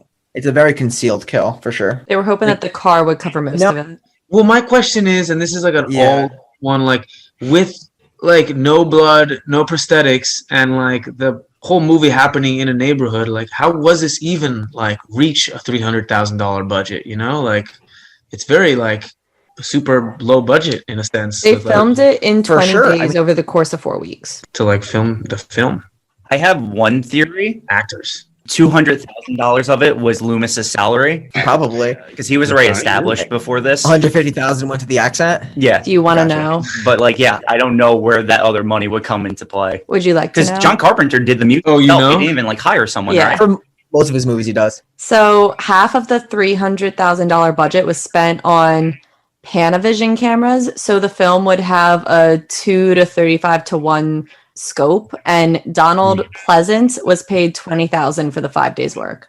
20,000. I was on the right track at Yeah. least. I figured it had to be camera, lighting equipment, and Mhm. and actors. They wanted it to be a very specific camera. A lot of filmmakers go for that approach, and John Carpenter, I mean, even at this point, he wasn't a sleeper. He was a well-known guy in 1978, and his own scores, like, obviously this is his most iconic music, but like, if you've seen all of his movies, he always has like these sick electronic beats throughout his film, like Escape from New York. Yeah. It's got that nice track throughout the whole movie. He did Assault on Precinct 13 before this, right? Which is what made him well-known. Early 70s, yeah. Yeah. So now the scene's gonna cut. Tommy Doyle, he hides behind a curtain, right? He's trying to scare Lindsay as they were like watching this movie. He looks out the window. He notices what he believes to be the boogeyman. Boogeyman at this point is carrying Annie back into the house from the car. I have a question, and it's going to be a reoccurring question throughout the rest of this movie. Does anyone else live in this town? You're right. I mean, Yes. because you see trick-or-treaters and then The one guy who doesn't open his door later on in the film. Oh yeah. Remember that? yeah, sure.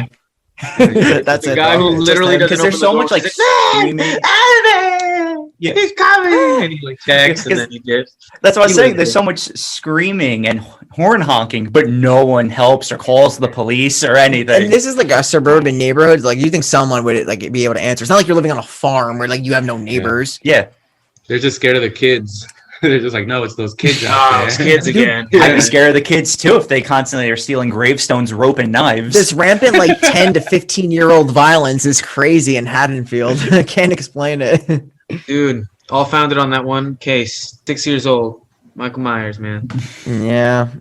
Tommy, right? He's watching the boogeyman go into the house. I think Michael Myers, like, does he kick the door open? Like a super badass? We could say that. I honestly don't remember. I think he kicks the door open. Lindsay, you know, she's watching the movie. She's now standing. She backs into him, and he's like super startled. He starts screaming. He's like, "The boogeyman's outside! The boogeyman's outside!" And this alerts Laurie Strode. Laurie, you know, tries to run over and calm him down. Tells him to stop, or he's going to bed. He complains like, "Nobody's believing me about the boogeyman." And Lindsay's like, "I believe you." So they have a little friendship there. I mean, she likes him more than she likes Annie. Well, yeah. There's really no reason for Lindsay to like Annie. She's the worst babysitter of all time. And now she's dead. Now she's dead. Oops. Cut to Loomis watching the kids dare each other to go into the Myers house. Yeah. So he's seeing like how this is like, I guess, an annual tradition that kids do in this town. And Loomis is like behind a bush, right? He does like the creepy voice. Mm-hmm. So funny. Because doesn't he like scares the kids, right? Yeah. And they do run away. Like it would be creepy if some middle-aged guy is just screaming at you from behind a bush. Do you want to know the funny thing about Loomis's voice? I forgot. John Carpenter only wrote like Dr. Loomis's speeches. Deborah Hill did like all the other characters. Huh. The Carpenter-driven voice. Love it. So the sheriff, he tells him, like, you know, he sees like kids trick-or-treating. He feels like nothing is amiss. And Loomis tells him, he's like you have the wrong feeling. He tells the sheriff, you know, he watched him, Michael Myers, stare not at a wall, but through a wall for 15 years to this night particularly. It's amazing how he has like all this ballparked. Like, not only is he like a doctor, he's also like the best detective in Illinois. He knows, man. Yeah. He watched this kid stare at a wall for 15 years. And even though he didn't speak once, he knows all about him, you know? He's got it all planned. He knows exactly what he was thinking for 15 years. Yeah, he actually throws shade at Loomis. He's like, if you're right, damn you for letting him go. Yeah. Like, he blames him. I don't think it's Loomis's fault. I mean, he didn't have much say in it, but He tried, man. yeah, he did. Cut to, I think it's Linda, and I don't remember the guy's name. Me neither. Oh my God. I made that No. joke. I was like, this guy's definitely getting murked and he's got the big glasses. So I called him Merkintosh. That was my name. Okay. Bob? I like Merkintosh. I think it's Bob. Okay. It's Bob. I like Basically. Merkintosh. Yeah, I was going to though. say, we'll just refer to him as Merkintosh then. I feel like I'm down. that's, Do that, Mercantosh. you know. I'm with it. So Linda and Merkintosh now show up to where Annie was babysitting, and they have no idea what's happened. They just walk right inside, right? The door's open. Mhm. Yeah. They call for Annie, and he's just not around for obvious He's reasons. super aroused. He's like, let's do it right here. You know. Classic Merkintosh. I know, dude. Vintage Merc. Jock nerd. Brick boy. Which is really funny because just the scene later, she asks him if he's having a hard time staying interested. So he's kind of flip-flopping here, you know. At first he's really into it, then he's not Yeah. focused. They're both under the covers, like snuggling. Is there like a little bit of passionate snuggling, like a little bit of lovemaking on the bed? Oh, Weird, there's man. definitely some of that on the bed. Start on the sofa, yeah. And they're just wiggling, man. I'm like, They're what? just wiggling. Yeah, it Like you starts- literally were like talking about tearing each other's clothes off, and then you're like, And they never turn on the lights. at all. They're just like in like this house, and like maybe they do and then turn them off. But Yeah, I believe that's what was referred to at the time as hanky panky because it has that same. Oh tone. yeah, the birds and the bees, a little hanky panky. Think Yeah, this so. is a passion bump for sure. Yeah, without a doubt. We're gonna. Is get there into any it. others? No. No. I had a darker one early on, but nobody here would have probably approved it. What was it? It was Lindsay and Tommy Doyle on the couch. Oh my god! But they did have chemistry. That was a thing. They had Ivito. chemistry. In fact, I would argue You know what I'm saying? That's they what he had was more chemistry than Merkintosh the Mercantile. and the insecure girl was Exactly. like, I veto your child passion Gets it bumps. totally. I didn't do it. But I was definitely thinking it. It is correct, though. Their chemistry was better. Like, I believe them more as a young kid couple than Merkintosh and Linda right now. Well, she even believed him about the boogeyman. Exactly. Like they were I on the same believe that she page. There believed was it definitely more. Yeah, and I that's- believe that and they that's were what about gave to it- have sex in the other. You know what I mean? that's what gave it that you knew they were connected Yeah. because she believed him. Yeah. She gave him that. She was the only Exactly. one who stood up for Tommy Doyle. Yeah. You know, yeah. critical classic. which is duo. much better than just vibrating on top of each other. A lot of Vibrating vibrating. and wiggling. Pretty much. And then she's like, I can't seem to keep your interest. And then he picks up the phone and leaves it off the hook. So if it wasn't like Yes. a dead giveaway that someone was calling, if you were the parents and you were calling, you just pick up and hear, oh, fantastic. After she like has the weirdest, quietest orgasm ever seen in film Oh history. my god. Passion bump! Passion bump! Passion bump! My G. Oh, it's just there's, like the like- thought process of like unhooking the phone. There. Sorry, guys. All right, I'm gonna let Yeah. you talk. My bad. Oh, for sure. Wait, are they doing it makes in the no parents' bed? Yeah. That's what I And assume. then I they're smoking guess that. cigs, and then she's filing her nails, and they're clearly not using protection because that never comes up. And so they're just like raw dogging it, smoking cigs in No. this bed, and you're just like, I know one thing about Merkintosh. Merkintosh, he's a dry guy. He's going in. Oh my god. dude. Yeah, let's move on. The scene had some moaning, right? There was some heavy moaning, some heavy breathing, and an escaped mental patient. Yeah. Yeah, Ju- there was all they of just they don't hit like Suzanne does that. No, They well, don't- no one hits like Suzanne does. from Night of the Demons. Yeah. Oh, that- at first I was gonna be like, you're referencing the little girl again. I was like, Oh, that's Lindsay. No. I'll give them a little context. There's a movie we just recently talked about called Night of the Demons. It was a remake of an older movie. We talked about the 2009. There's a character named Suzanne who has, let's just say, the most revealing Halloween costume I've ever seen in Her my life. bowling balls are just Yeah. like immaculate. She's They're very great. talented. What is she, bowl bry? 300 because she has two amazing boobs. They're fantastic tits, and she's bowled two 300s, one for each pair. Oh my god. oh wow, Wow.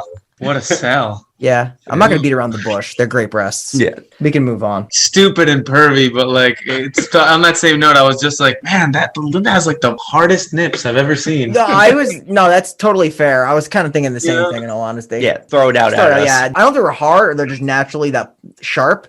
Yeah, there's like sharp knife nipples, and like For they're sure. kind of covering it for the most part, but not a little bit, which makes you like look for it too. Like, did I just see? Like, yeah, that's like she could kill Michael Myers with that. If she No, just- for sure. But of course, Michael Myers totally diffuses the situation with his incredible sense of humor. We'll get to that. Yes. Oh yeah. All right, so let's get to it. So Merkintosh he's going to go downstairs to grab a couple more beers for them. Dude, he's gonna be a total bro, and he's gonna go get a couple of beers. To be fair, he didn't want to go at first. He wanted Linda to go, but she wasn't having any of it. She had to finish the cig. Yeah, exactly. The SIG, which weirdly like looked like not a real SIG in a way, it was like it just kept lighting up in the front. You know, Oh yeah. that's like 70s props, Probably. which is funny thing to fake because we're smoking so many bows in the 70s. Yeah. Nowadays, you barely see cigarettes anymore in movies. No, not really. Oh, you kidding me? I just watched True Detective, and if you try Oh, smoking well. every time that guy does, you just like die Die. of drug poisoning. You're hitting my favorite like TV show like ever made. That's another slow burn that like really pays off. Oh, for sure. Like episode 4 is fucking must watch television. oof, that's craziness. I love that Yeah. show. That's up there. That's up there top. He's going to the kitchen. It's completely dark, right? He grabs the beers and then he hears a door creak. He calls for Annie and he calls for Paul. There's no answer, just more heavy breathing. He starts opening some of the closets. He thinks Linda's, playing a trick on him because everybody thinks that everybody's playing a trick on people, apparently. Dr. Classic. In the 70s, right? out comes the killer from one of the closet doors and starts choking him. The one hand choke against the closet door. Guy starts to struggle, but he just stands there silent. I think he lifts him off the ground. One hand fucking lifts him off the ground, right? This is how you realize how strong Michael Myers actually is. You think he's working out in the institution though? Like, how's he getting that strong? Dude, He's just big boned, man. if you think about it enough, if you think hard, muscles every day. I wish. Mental muscles.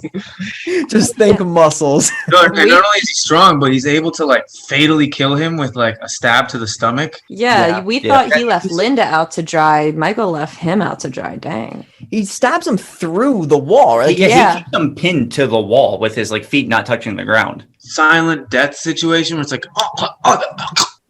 like no screams. Because he doesn't like watch him. He watches him and he slants his head like he's observing his handiwork, right? Yeah. He's like tilting his head. It's crazy. It's like I could have done it a little more to the right. Well, dude, and it's kind of like a please explain this moment because like if you stab someone in the stomach, they're not gonna die immediately. They're gonna gurgle. They're gonna wiggle. Also, like the weight of the body on like one knife. Yeah. It's a great point. Yeah. He just has a basic like butcher's knife, I guess. Like I don't know how sturdy those are, but I don't think they could support his body weight. Absolutely not. Yeah. Mercintosh's heart must have been like under his ribs or something because he just died fast, so fast, like such a fast, quick death. He has to be like puncturing their like vocal cords or something for like them to barely scream. Like that must be how tight his grip is. That's a good explanation for that. Yeah. It's the only one I can come up with. Breaks the vocal cords before he stabs. Yeah. For sure. Linda's in the bedroom, right? The bedroom door swings open, and in the doorway, just you see like a bed sheet, and the bed sheet is like got like sunglasses on, right? Mm-hmm. Yeah. And she's filing her nails because she's really good at that. That's what Looking you do down, she's like, "Did you get my beer?" And She's like, Michael's definitely watched Beetlejuice. He's taking Dude, Michael Myers has a sense of humor. It it's clear he's like pulling a prank here. Oh, for You're sure. like, man, he's really having fun with it, huh? You know? she's like, she looks at him. She's like, "Oh, real cute, Bob." And the only reason why I knew his name because of this, literally this line. Real cute, Bob. She sits up in bed. She lowers the covers. You see those very sharp and actually insanely sharp nipples. See anything you like? Wait, Shane, boner check. I'm good. We're good. Wait, Okay. we're good. Got it. She starts getting upset and she's like, "Please, I need my beer." Like, I've never seen someone so needy for a beer before. No, she really needs her fix. She need her banging beer. So she decides to call Laurie midway. She's like, "I need to find out where Annie and Paul are because what's happening in here is just not going anywhere for me." She's like totally over Bob. The problem is, as soon as she goes to make that call, the joke is over and he starts strangling her with the phone cord. Yeah. And then she starts moaning. She sounds less like she's being killed and like More she's like just having the The best time sex of her life Yeah. with Michael Myers. Dude, I guarantee you, Michael Myers, he's got to be a virgin, right? I would Yeah, hope duh. so. Yeah, he probably fucks like a rabid dog. Well, it leads you to believe that maybe he had sex with her dead body after It's the fact. possible. I don't know if that's me filling in some blanks, but you know, You could. It's Yeah. just dark.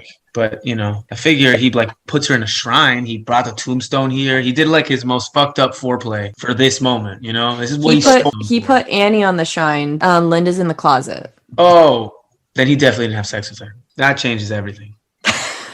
I wonder why he chose Annie to be the shrine over Linda. Did he think Annie maybe resembled his sister more than Maybe. Linda? Yeah. I was gonna say maybe, yeah. That's what I figured. I thought his sister was blonde though. She was, was. which is why I'm even more confused now that we're talking about this.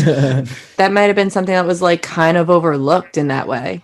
Okay. It was because Linda not only looked more like his sister, but she was also naked when she got True. stabbed. That's true, yeah. Only she was brushing her hair. Really thirsty, and she was not getting Yeah. satisfied because Bob was really slow to the punch. And He also, was too dry. he's a total dry guy. But this death scene is super funny, though, because she's still on the phone with Laurie. And Laurie's like, "Oh, first I hear your famous chewing, and now I hear your famous squealing." Yeah, She's like, it's an awesome. "Ah, ah." Great Cool. interpretation. I've just done that too many times where I just like I feel like I'm just reenacting the movie like as we go along. I love it. He chokes her to death, right? The sheet comes off of him and he sets her down to the ground. Laurie's still on the phone and she's like, "I'll kill you if this is still a joke." The killer picks up the phone and again, he breathes heavily into the telephone and Laurie hangs up. She looks out the window. She notices all the lights in the house across the street on the first floor are on and then turn off. Yeah, and that's when she calls back and no one answers the phone. Mm-hmm. We're going to cut to a scene where I need an explanation. We cut back to Loomis, who finally realizes the hospital vehicle is parked like 3 feet away from him. And I want to know how he never noticed that. It's probably been there the whole time. He never noticed it. It's a good point. Because he hasn't left the spot. Yeah, but then he runs down to it as if he's running like 5 houses down, as if he spotted it down the block. It makes no sense. Oh, I didn't think about that. You're right. I don't even think it makes sense to me why that car is relevant, because he stole another car. And No, that was the same car. it was the It was, same. it was the same car the whole movie. Yeah, he only stole that guy's clothing because he leaves the guy's like truck where the body is. That's right. And I guess he was just too startled and looking in bushes to notice that car Exactly. That it was parked behind him the whole time. Tunnel vision. So Laurie grabs the keys, right? She leaves the house. She walks slowly towards the house across the street. She knocks on the door. There's no answer. She walks around the house. Backyard door is open. So she goes in and she calls out for them. She doesn't hear anything. But then she does hear a sound above her. And there's no response when she calls out. So again, they think that she's getting a trick played on her. I feel like this moment invented the, come on, guys. Like, what are you doing? Like, cut it out right now. If this is a joke. Yeah. Totally. Yeah. Cut it out right now. Like, oh my God. Talk about like Stop seeing it. every horror Yeah. film ever made, ever. Like, guys, if this is a trick, stop it. It's not funny. Like, Yeah. word for word. Does get brave enough to go up the stairs, though. Yes, and this is where I was saying it kind of is a joke played again by Myers, because when she goes upstairs, she sees the Judith gravestone with Annie's body as like the shrine. And then it just becomes a haunted house where she goes to a door and a body swings out. That was my moment. That was my scare. That one, the body swinging. In the middle of being like, what? She's not going to turn these lights on? Like, she likes just walking in the dark. And then it's like, oh my God, how he carry that tombstone there? And then they open the closet. I was like, oh! Is that upside down, Bob? It's upside down Mercintosh. Yeah, that's right. Yeah. No wonder he Macintosh got strikes again, man. no wonder he got slower. That must have taken a while to set up. Yeah, because then like Laurie leans over and then Linda's in like the drawer, and it's just like he set all these traps up. Yeah. Like he took his time to do this. He had to hang Bob upside down where he would swing out as soon as the door opened. That's like So carpentry rigging there. Yeah. The rigging, the timing is so spot on right there. And I think Laurie's pressed against the door. She's scared. She's now crying. Scared me, actually. In the darkness of the open doorway, you just see the white face of Michael Myers. Like, the audience sees it. She doesn't see it, but the audience sees it. You know, he walks behind her. He goes for the stab, but he actually hits the back of her shirt. And I think he does cut her a little bit, but it's not like a deep cut. Jerry just exclaimed like plot armor. Oh yeah, that's like In that plot moment, he armor was like, moment right there. plot armor. It's 100% what it is because like you guys said earlier, he's never missed a stab before this moment. This is an unexplainable, unfathomable moment where I was just like, dude, y'all could have, I don't know. This Yeah. is He this- missed, this and is he the- missed badly. Like Yeah, that. Only way it could be explained was that like he was so tired from doing all that setting Um, up that he was like, like a fucking long You know what I mean? shot. But even then, Like this guy drove 115 miles, killed all these people. He misses a bunch of times with her. Like every time he goes for her, he misses. You know. The best thing they could have did in this scene, have him like stab her shoulder and then she flips over the balcony so it doesn't like kill her. I rebuilt that moment in my head. Like she Mhm. got hit in the shoulder just so I could like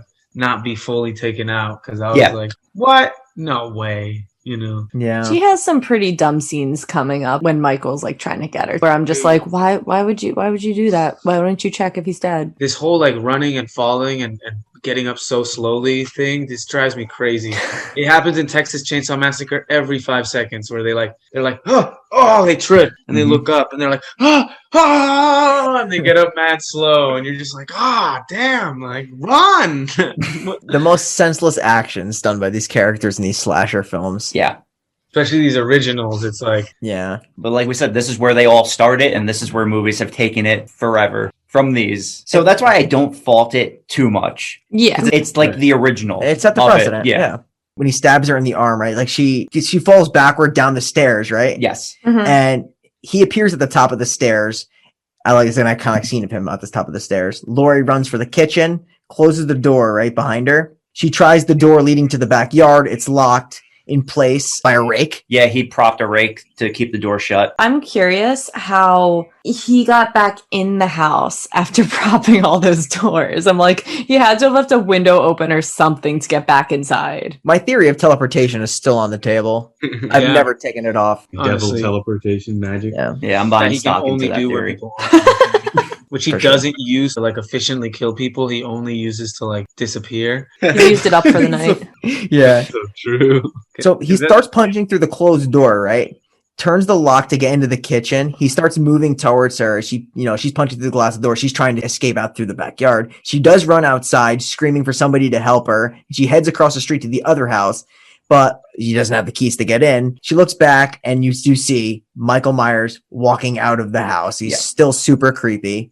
She's like banging and screaming on the door. She yells, Tommy, try to wake Tommy up. I think she takes a flower pot and chucks it through the window. Mm-hmm. That's like 3 sequences in a row where he's like, I'm coming. Yeah, for It's the fastest slow walk of all time. And Yeah. she gets away at the last second Yeah. like 3 times. And, Totally Scooby-Doo moment. And that's when Laurie tells Tommy to take Lindsay, run, hide, and like get help. No, I think this is where she puts him in the room and then Mhm. she goes into the You're closet. right. You're right. You're right. That You're right. But for that big epic, like Michael Myers isn't strong enough to open this. Fucking open the closet. That's right. He's just shaking That's it right. for so long, and then he gets taken down by the hanger, which is also surprising. Like the little needle, but he gets taken down by little hits a lot. Like now that I'm remembering, she Yeah. stabs him in the neck, and he falls down, And he like And passes then- out. and then he gets up again, and then the second time with the hanger, Yeah. she still doesn't learn her lesson, and she drops the knife right next to him.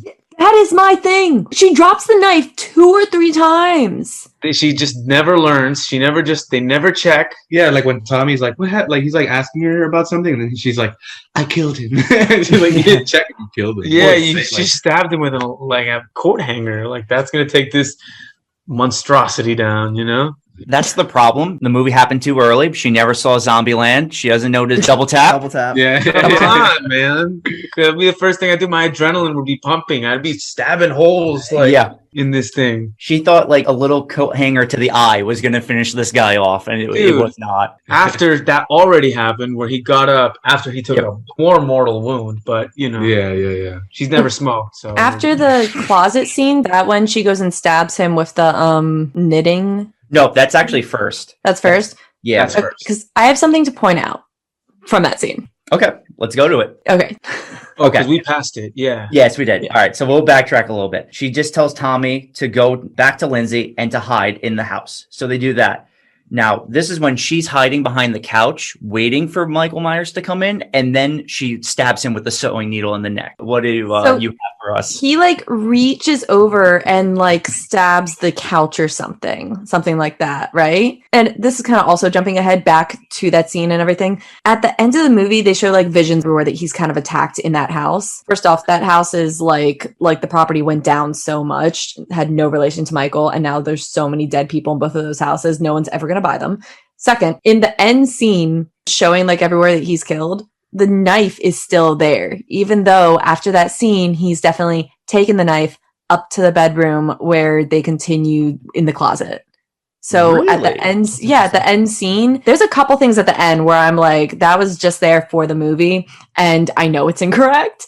But yeah, they leave the knife there, and I'm like, I mean, how many knives did he steal from the store? Are they just in his underwear? Where is he hiding them? Or are they just strapped around his chest? Those 15 years, he really came prepared. He knew exactly, and he calculated where these knives would be. He knew where to hide them under that jumpsuit. Very true. He had a long time to think about this.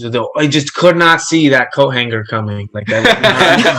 He couldn't calculate for that. Coat hangers are the one thing that Or the knitting needle. foiled by this closet. 2 weaknesses, or 3: knitting needles, coat doors, coat hangers, all that. You can't tell me this guy who picked up a tombstone by himself can't open that closet door I know. It's such a good point. For so long. And then he punches through. It's like, you couldn't do that with the fucking... It is what it is, man. Yeah, it is what it is. So after that, it cuts to Loomis walking down the street, just frantically searching for Mike Myers. And that's when Laurie goes back to the kids. Michael Myers appears again. Yeah. Is this the part where she walks upstairs, right? And Lindsay tells her she's scared. She's scared. She's Yeah. like, there's nothing to be afraid about. Tommy's like, are you sure? She nods. He asks, how? And she says, because I killed him. Yeah. Tommy then says, you can't kill the boogeyman, which I think is pretty interesting. The killer, He's right. then he starts slowly walking up the stairs, right? And up behind Laurie. Tommy notices him, starts screaming. Laurie locks him in the bedroom closet. She opens the door leading outside. However, I think she hides in another closet in the room, right? Yes, this is the coat hanger scene we've talked about a lot. Yeah, I mean, it's a great scene, though. She wraps clothes around the lock, prevent him from getting in. When eventually he gets there, he just, for some reason, like you mentioned earlier, can't open the fucking door. Just push it open. He can't do it. He shakes it, and after a lot of shaking, he does bust his hand through the closet door. She grabs the hanger as a weapon, and he's almost all in the room already, right? At this point, Yeah. She stabs him with it. He appears to hurt him a little bit. She stabs him again. He leaves the closet, and a noise is heard, which appears that he's just fell down to the floor, and he's done. But she opens the closet door. She sees his body sprawled out right in front of it. She knocks on the door for Lindsay and Tommy, tells them to go to Mackenzie's. Who the fuck is Mackenzie?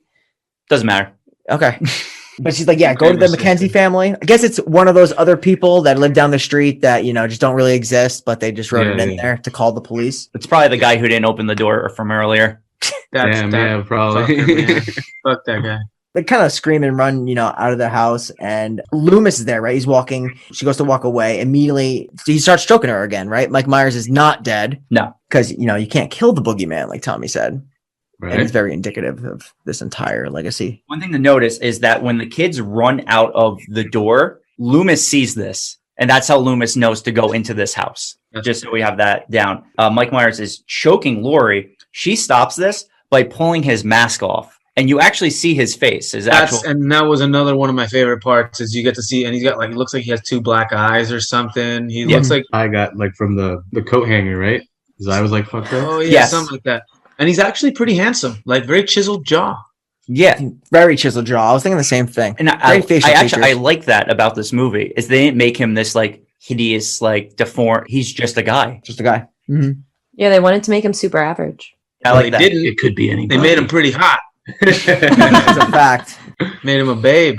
JL's calling Michael Myers. Sorry, Shane. He's claimed. Yeah. Got dibs. Well, it's all He's right. strong in very specific ways. I got his mask Very right soon. here. Oh, wow. my God. All right. Fine. She's able to pry herself free from him, right? And she does attack him. I think Loomis now appears because, like you mentioned, he now knows to go in there. So he's upstairs. I think he shoots the killer 147 times. It was 6 or 8, but It felt like enough to definitely kill the guy. For sure. Yeah. He knew about the double tap rule. Lori didn't. I guess we'll let her slide after she did it 3 times. well, yeah, I'll give it to Loomis though, because he knew he was the devil. Yeah. He says he's the devil, so he's like, I'm taking this guy out. Every bullet I got. 5 to 6 shots, probably. And he falls through a window to the ground. And he definitely looks dead this time. He looks dead. He And does. you're like, wow. They did it. Ignoring what I know is going to happen next because they've done it so many times in this film. This guy must be dead. She looks at Loomis and she finally admits it. She's like, it was the boogeyman. Yeah, which I love that scene. Yeah. He's like, as a matter of fact, it was. He looks out the window and there's nobody on the ground. The electric John Carpenter track hits again as it has throughout this whole movie. There we go. Setting it up for a second film. That's it. I think Laurie Strode just crying in the corner of the room, right? Just sobbing. Mhm. Loomis continues to, look. He's like, where could he have gone? He gives that look into the distance. Just Which I would be pondering. like, let's get out of this house right now. Because if he comes up the stairs, I'm out of bullets. But Yeah, we are in trouble. he knows that the movie has a 1 hour and a half runtime. Yeah. That duration doesn't exceed 90 minutes. I think the movie ends, right? Because they take a couple of shots around the house and outside of the house. You realize that they left the knife in the couch. Yeah. Right. And then I think you hear the sound of the killer's breathing, which is so cool. Mhm. And the film ends. They also mistake Michael's age. They say he's 23. So he's been in there since he's been 6. And you add 15 years on that, you get 21, 22. And I was like, why would you offshoot that by a year? Yeah, it's a good point. Interesting. Just throw one in there. Damn, so he's pretty young. Yeah, Yeah. he's real young. He's a big guy for being real young. There had to be a gym in there that he's been hitting for 15 years. No, Definitely. maybe. I don't know why they let him hit the gym, but they did. Yeah. Kicking on some mass in there, I guess. It's all you can do out there when you're in jail, man. Exactly. Get buff. Yeah, so the last portion of this episode, we'll be giving a rating for this movie on a scale of 1 to 10, 1 being a dumpster fire, 10 being a masterpiece, and 5 being, it's all right. may or may not see it again. I'll start us off. Okay. So I've seen this movie multiple times now. I used to watch it all the time when I was a kid, and now rewatching it, being older, and I still like it. Obviously, like now that we've seen so many horror movies, you see, like we've said, all the different tropes and stuff, but you have to look at it as it was the original, you know, it was like the first one to do it. All right. Some of the acting isn't that great with like the side characters, like random Bob McIntosh or like Annie and those, but like Laurie's very good. Jamie Lee Curtis is very good. Dr. Loomis is convincing as a very concerned and scared doctor. And Mike Myers is still scary in some of these scenes. So when I take all that into account, I'm still going to say this movie's like an 8 out of 10. That's fair. I'll go second. I'll echo the sentiments. I also have it as an 8 out of 10. I always compare, like, say, like, is this, my favorite slasher? It's probably not. It's probably top 3 behind, probably number 2 behind Texas. Mm-hmm. But for everything you said, I think it's very entertaining. I think because it's the original, it's very scary. Like I said, you're not dealing with a supernatural force, more of a really sick child who grows up and is evil personified as this devoid of any humanity kind of being, and him just like kind of like giving these blank stares and just staring, like actually we related him to like a serial killer of the time, just scouting and looking at all of his victims and like maybe even thinking, like not thinking and looking at them, like thinking through them, like he's going to kill these people tonight. He's very premeditated, and for all those reasons, I love the style that John Carpenter took for this movie. And I think definitely everything is kind of even driven with the score. It just flows so well. Not much more to say than that. The acting is great. It really set up, Laurie Strode, aka Jamie Lee Curtis, as the penultimate scream queen. And this is definitely one of John Carpenter's legacy movies, and rightly so. It's very entertaining. It's a movie I can watch literally once a year. I'll go next. The movie hit a little different for me. I actually didn't realize I haven't watched this from start to finish in years. I feel like I've always turned it on and it's always been at like he's already stalking or he's like already killing. So it actually, like the movie to me, I mean, just like in today's day and age, it goes a lot slower than I remember it going, but maybe that's because I always start like when the kills are happening over the years. Just it's like when I turn it on, I'm like, oh, Halloween is on. I'll just watch that. And he's already like killed someone. But honestly, it still stands the test of time. The writing is great. The little nuances from like the 70s and 80s are like, I don't mind them whatsoever. It really tells like what time period it was. It really like paved the way for a lot of great things. So I'm going to give it like a solid 9. I still really enjoy it. I don't think I'm ever going to get tired of watching it. I also only try and watch it like this time of year. I save it as one of those special movies, so I never get bored of it. But that is my rating. JL, Jerry, would you like to weigh in?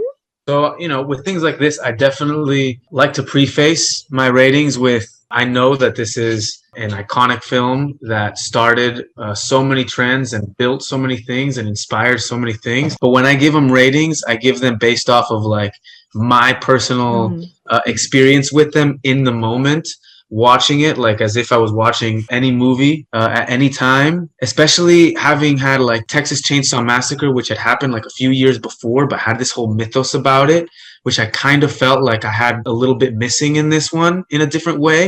Like it was a little more straightforward, like suburban horror with like a lot of salacious plot holes that like really like caught me, like really had me like having a good time. And I found it very entertaining, but it only scared me once. And this is harsh, but I'm giving it a 4 out of 10.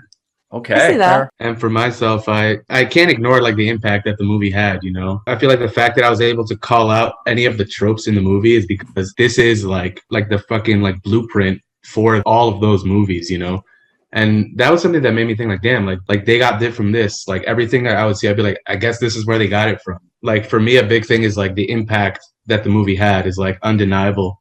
And I did enjoy the movie.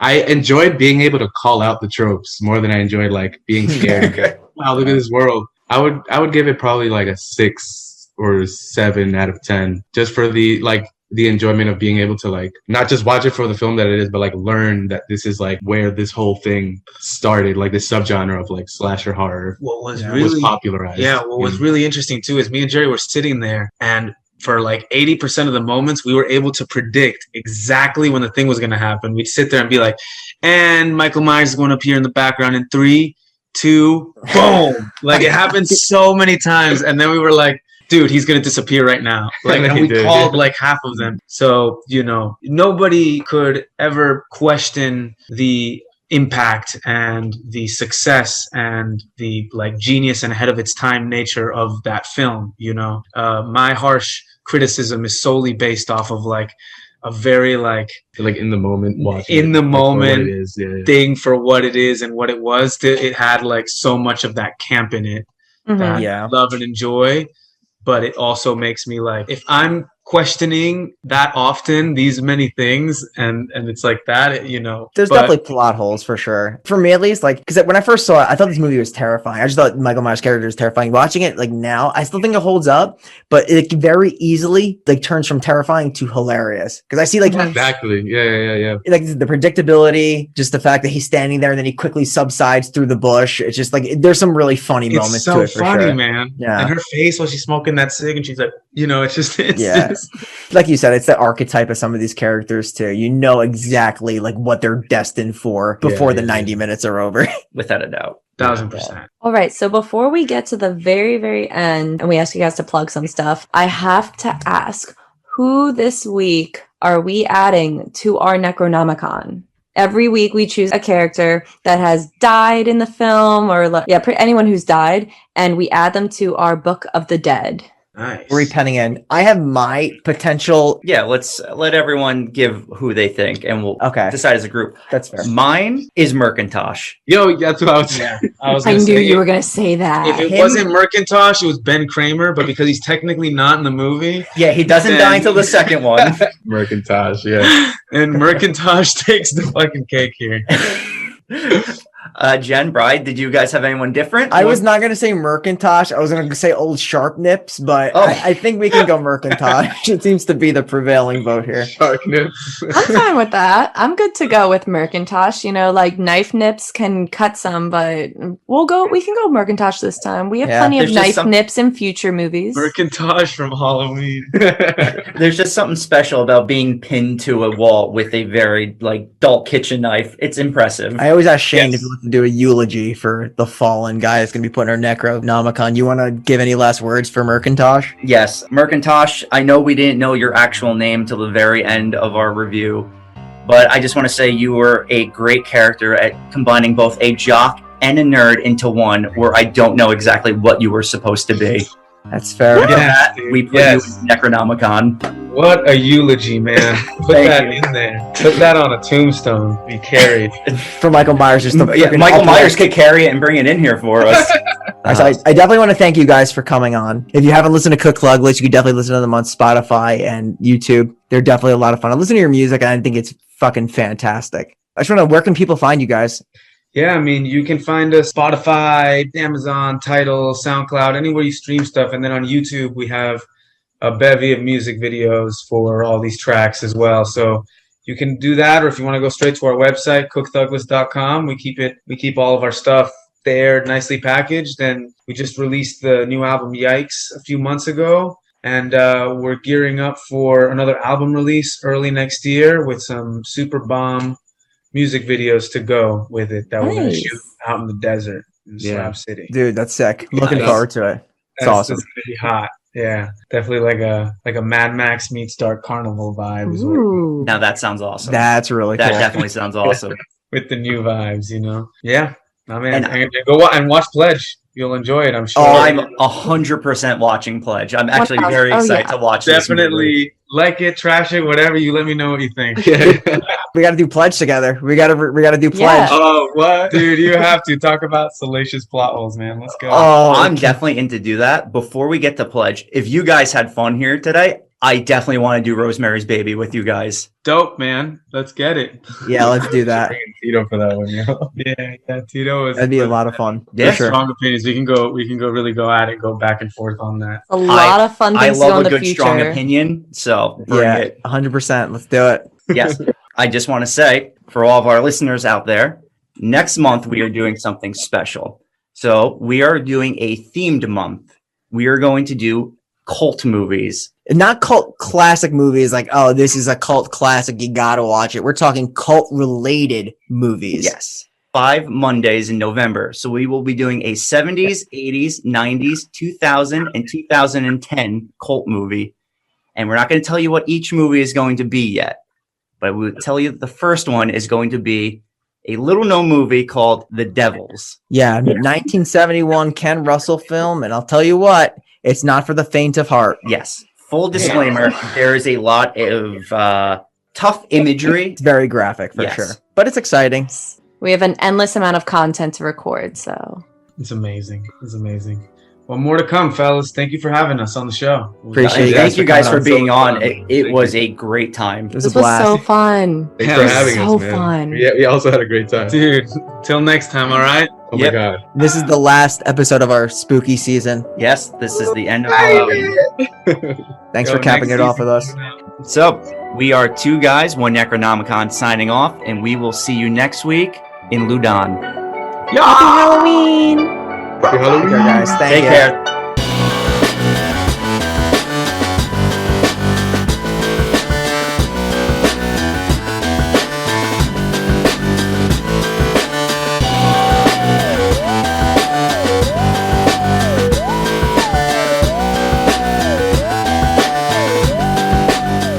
And if you haven't already, please follow us on Facebook at 2 Guys 1 Necronomicon. Also follow us on Twitter and Instagram at 2 Guys 1 Necro. Also, if you can, and if you listen to it on Apple Podcasts, please throw us a rating on there. 1 star, 5 star, whatever it is, just let us know your feedback. Thank you very much.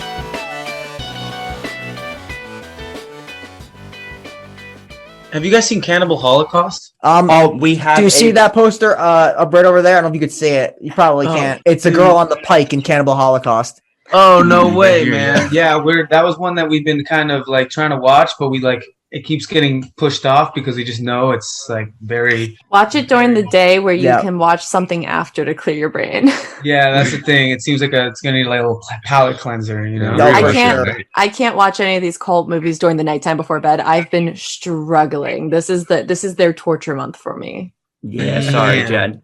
I have to ask you guys, do you know like about Cannibal Holocaust? Like, We were just like looking into famous horror movies, and then that one started coming up a lot, and I started reading like how they have like real animal executions. I saw the trailer. Yeah. There's a Yeah, gruesome I've scene. so- That's all we know. this is why I wanted to like ask you guys, because we've seen the movie and there's one of the animal death scenes that's honestly one of the hardest things I've ever had to watch in a real movie. And Yeah. just it's a tough sit. Like, I never want to see that movie again after seeing it. Yeah, it seems like one of those, and you know, the movie has a really bad rep, but because of that, it's also like hailed as one of like the wildest kind of films in that sense, which makes it just like ripe for that conversation of like what's too far, but also what's making his point. Right. You know, is he like? I know there's a lot of themes about like abuse to get like a certain shot, you know, that I'm really interested in kind of exploring. But yeah, that one's on the list, but it's definitely like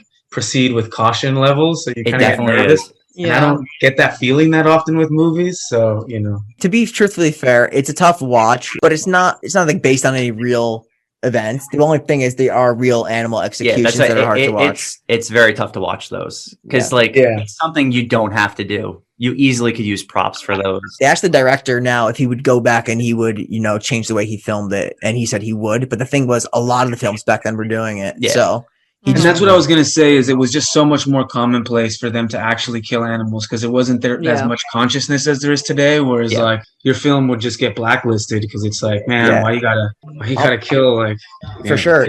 I'll be honest though, it's not a chicken. It's not a bird. Like they're legit. Like it's like a muskrat. It's a turtle. They kill a turtle. It's rough. Yeah. Damn, dude. They're It's a out big here fucking killing turtle. like fuck.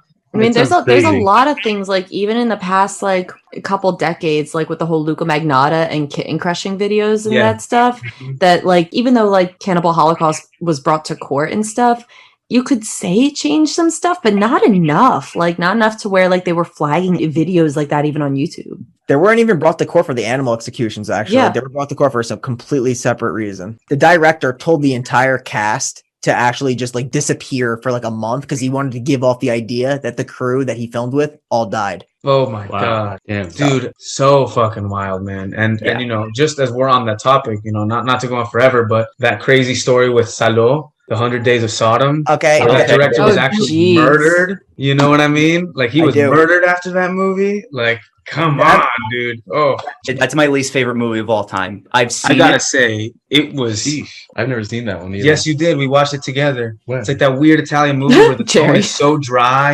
and like that's the most fucked up thing about that movie Wait, is that the one where tone is like people with, they're trapped in. in the house. It's Oh my and they're like And making they them eat, So- they I eat think I the blocked it out of my feces with the memory. nails in it. You guys have hit my number one, probably most disturbing movie I've actually ever watched, because Yeah. that is the hardest sit I've ever had to make. Seeing these young kids naked being put through the fucking ringer by Really? eating shit, eating nails, getting their tongues cut out. That's a hard sit, man. and it doesn't go anywhere. Like it just kind of Just keeps happening, right? keeps It's going and Irritating. ends at supposed to some be point. a timepiece. Nihilistic. Yeah, it's like a timepiece of 70s fascist Italy. Like they were trying to go for like kind of like what these people did, these sick fucks, but like it was a dark movie that really didn't go anywhere. I'm totally with you on that. Yeah, because Yeah, you watch movies to either be entertained or scared. I was just miserable like the entire time. It's like the Yeah. art of cruelty with that kind of stuff. It's like how unpleasant can you make somebody feel Yeah, the entire time? And now it's just like a historic film because the dude got killed. yeah, know. it's crazy. They ended his life. Like they came after him. And you kind of got to sit there and think to yourself, like, man, kind of deserved it. Like that was a vile film, dog. Yeah, I Like actually think it's based off a book. it is Marquis de It Sade. It is okay. Yeah. Yeah, the Marquis de Sade. It's all about that like poop eating fetish kind of stuff, you know, where they like eat the poop and talk about butt cheeks and like it's all like just really I mean, the latter doesn't So sound sick. that bad. Just like No. the initial intro. this thing. I'll never forget this monologue in it where the woman's talking about the tastiest feces on earth is Yeah. the one that comes out of an old man right before he hears he's about to be executed. It's so That's like good. a It's whole so- monologue about Those, that. those old creepy dudes in that movie are crazy. Like they'll just see like one of the kids like just like crawling on the floor and they just take their clothes off and fuck the dude. Like it's Yeah. crazy. I probably can't watch that. I can't. You sit through definitely that. can't watch that. I want to No. review it, but Shane won't do it. I Vito. don't don't. want to watch it again. I'm a sick bastard. I'll do it. Vito. It's the kind of thing like the 70s, man. You know, you didn't have those limits, you didn't have those parameters. So some of these really fucked up movies got to go through the ringer and like exist in a way that they can't. And you also get like Jodorowsky on the other end, which is like the freedom of like film without Mhm. narratives. But you know, you can't really find that stuff anymore because there's so much regulation and Yeah. you know, Correct. for a reason. But little film history, guys, on the tail end of Love it. So Of You course. even have Cannibal Holocaust in the back. I'm impressed. Yeah, man. that's crazy. That's dope. Classic. Funny, one more thing. You brought up Salo. I'm actually getting a Salo poster for this room. Shane's against Oh. it, but I'm doing it because I'm a sick. Oh. Oh, nice. Sickening, my man. Let's go. We have a lot That's coming to technically decorate a that cult room. movie. Yeah. That's technically a cult movie. 100%. It definitely 100%. It's Yeah, a cult absolutely. movie, so it fits with your theme in November. Just saying. For sure. It does. well, maybe next November if we do Cult Month again. You're just trying to push it off. I need a year. I don't know. Maybe we can sprinkle a couple in, but I don't know if I can handle another whole month. Oh man, and you never heard of that film, Jen? No, I have. I used to watch like a lot of indie and like really weird horror films like growing up with like one of my friends. So like a couple are like stick out, but others kind of blend together. Like I remember very specific parts of movies. Like there's this one zombie movie that I remember. And it has like this girl who like she's very goth, like, and they're in a cemetery and she says how her like dream way to die is to like be dancing on the grave and like the zombies like rip her apart. And then like the next scene, she's like all these zombies rip her apart. Wow. And it's like the exact same way. I Yeah. wish I could remember what that was called. Do you I guys don't remember? recognize it. You recognize No. it? No, I don't. Maybe Oh, you don't? Maybe I'll have you to find dreamt it. Maybe you Yeah. dreamt it. I Maybe- know I That's- didn't dream that'd it be because scary. I watched it at high school during like drama practice. We were just like, let's watch this. This will be fun. And I was like, this isn't fun. Dude, and the final thing on that note again, I just flashed back to like a memory of me being 10, and I've never been able to pin this down. But I was in the car on my way to school, and there was a radio interview, and they were talking about the scariest film of all time. And it was called The Banana People. And for 20 years, I've been able to track any movie called The Banana People, and it just doesn't seem to exist. So I In don't know any if I- language either? Like No, any other language? Or? I don't know if I fabricated it, made this up, but maybe there's the scariest movie in the world somewhere called The But you Banana gave me something to research Yeah, now, so I'm I've- definitely going to look into I've that. never heard of it, but that name sounds, I'll be I mean, honest, there's this one. the banana people. Oh my god.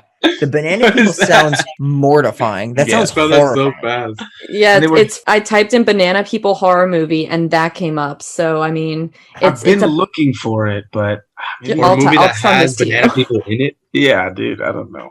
that's Yeah. crazy. I'm gonna have to check this out. I'm gonna do some deep research. Yeah. This one has a 5 out of 10 on IMDb. It says the That's synopsis not is terrible. a maniac dressed in a dog costume wreaks bloody havoc during the taping of a popular children's television show. I feel like we should watch this one. Yeah. I mean, that sounds great. so funny. It's shorter than the cult movies. So Sci-fi strikes out with Banana Splits horror movie. Yeah, that's worth a watch.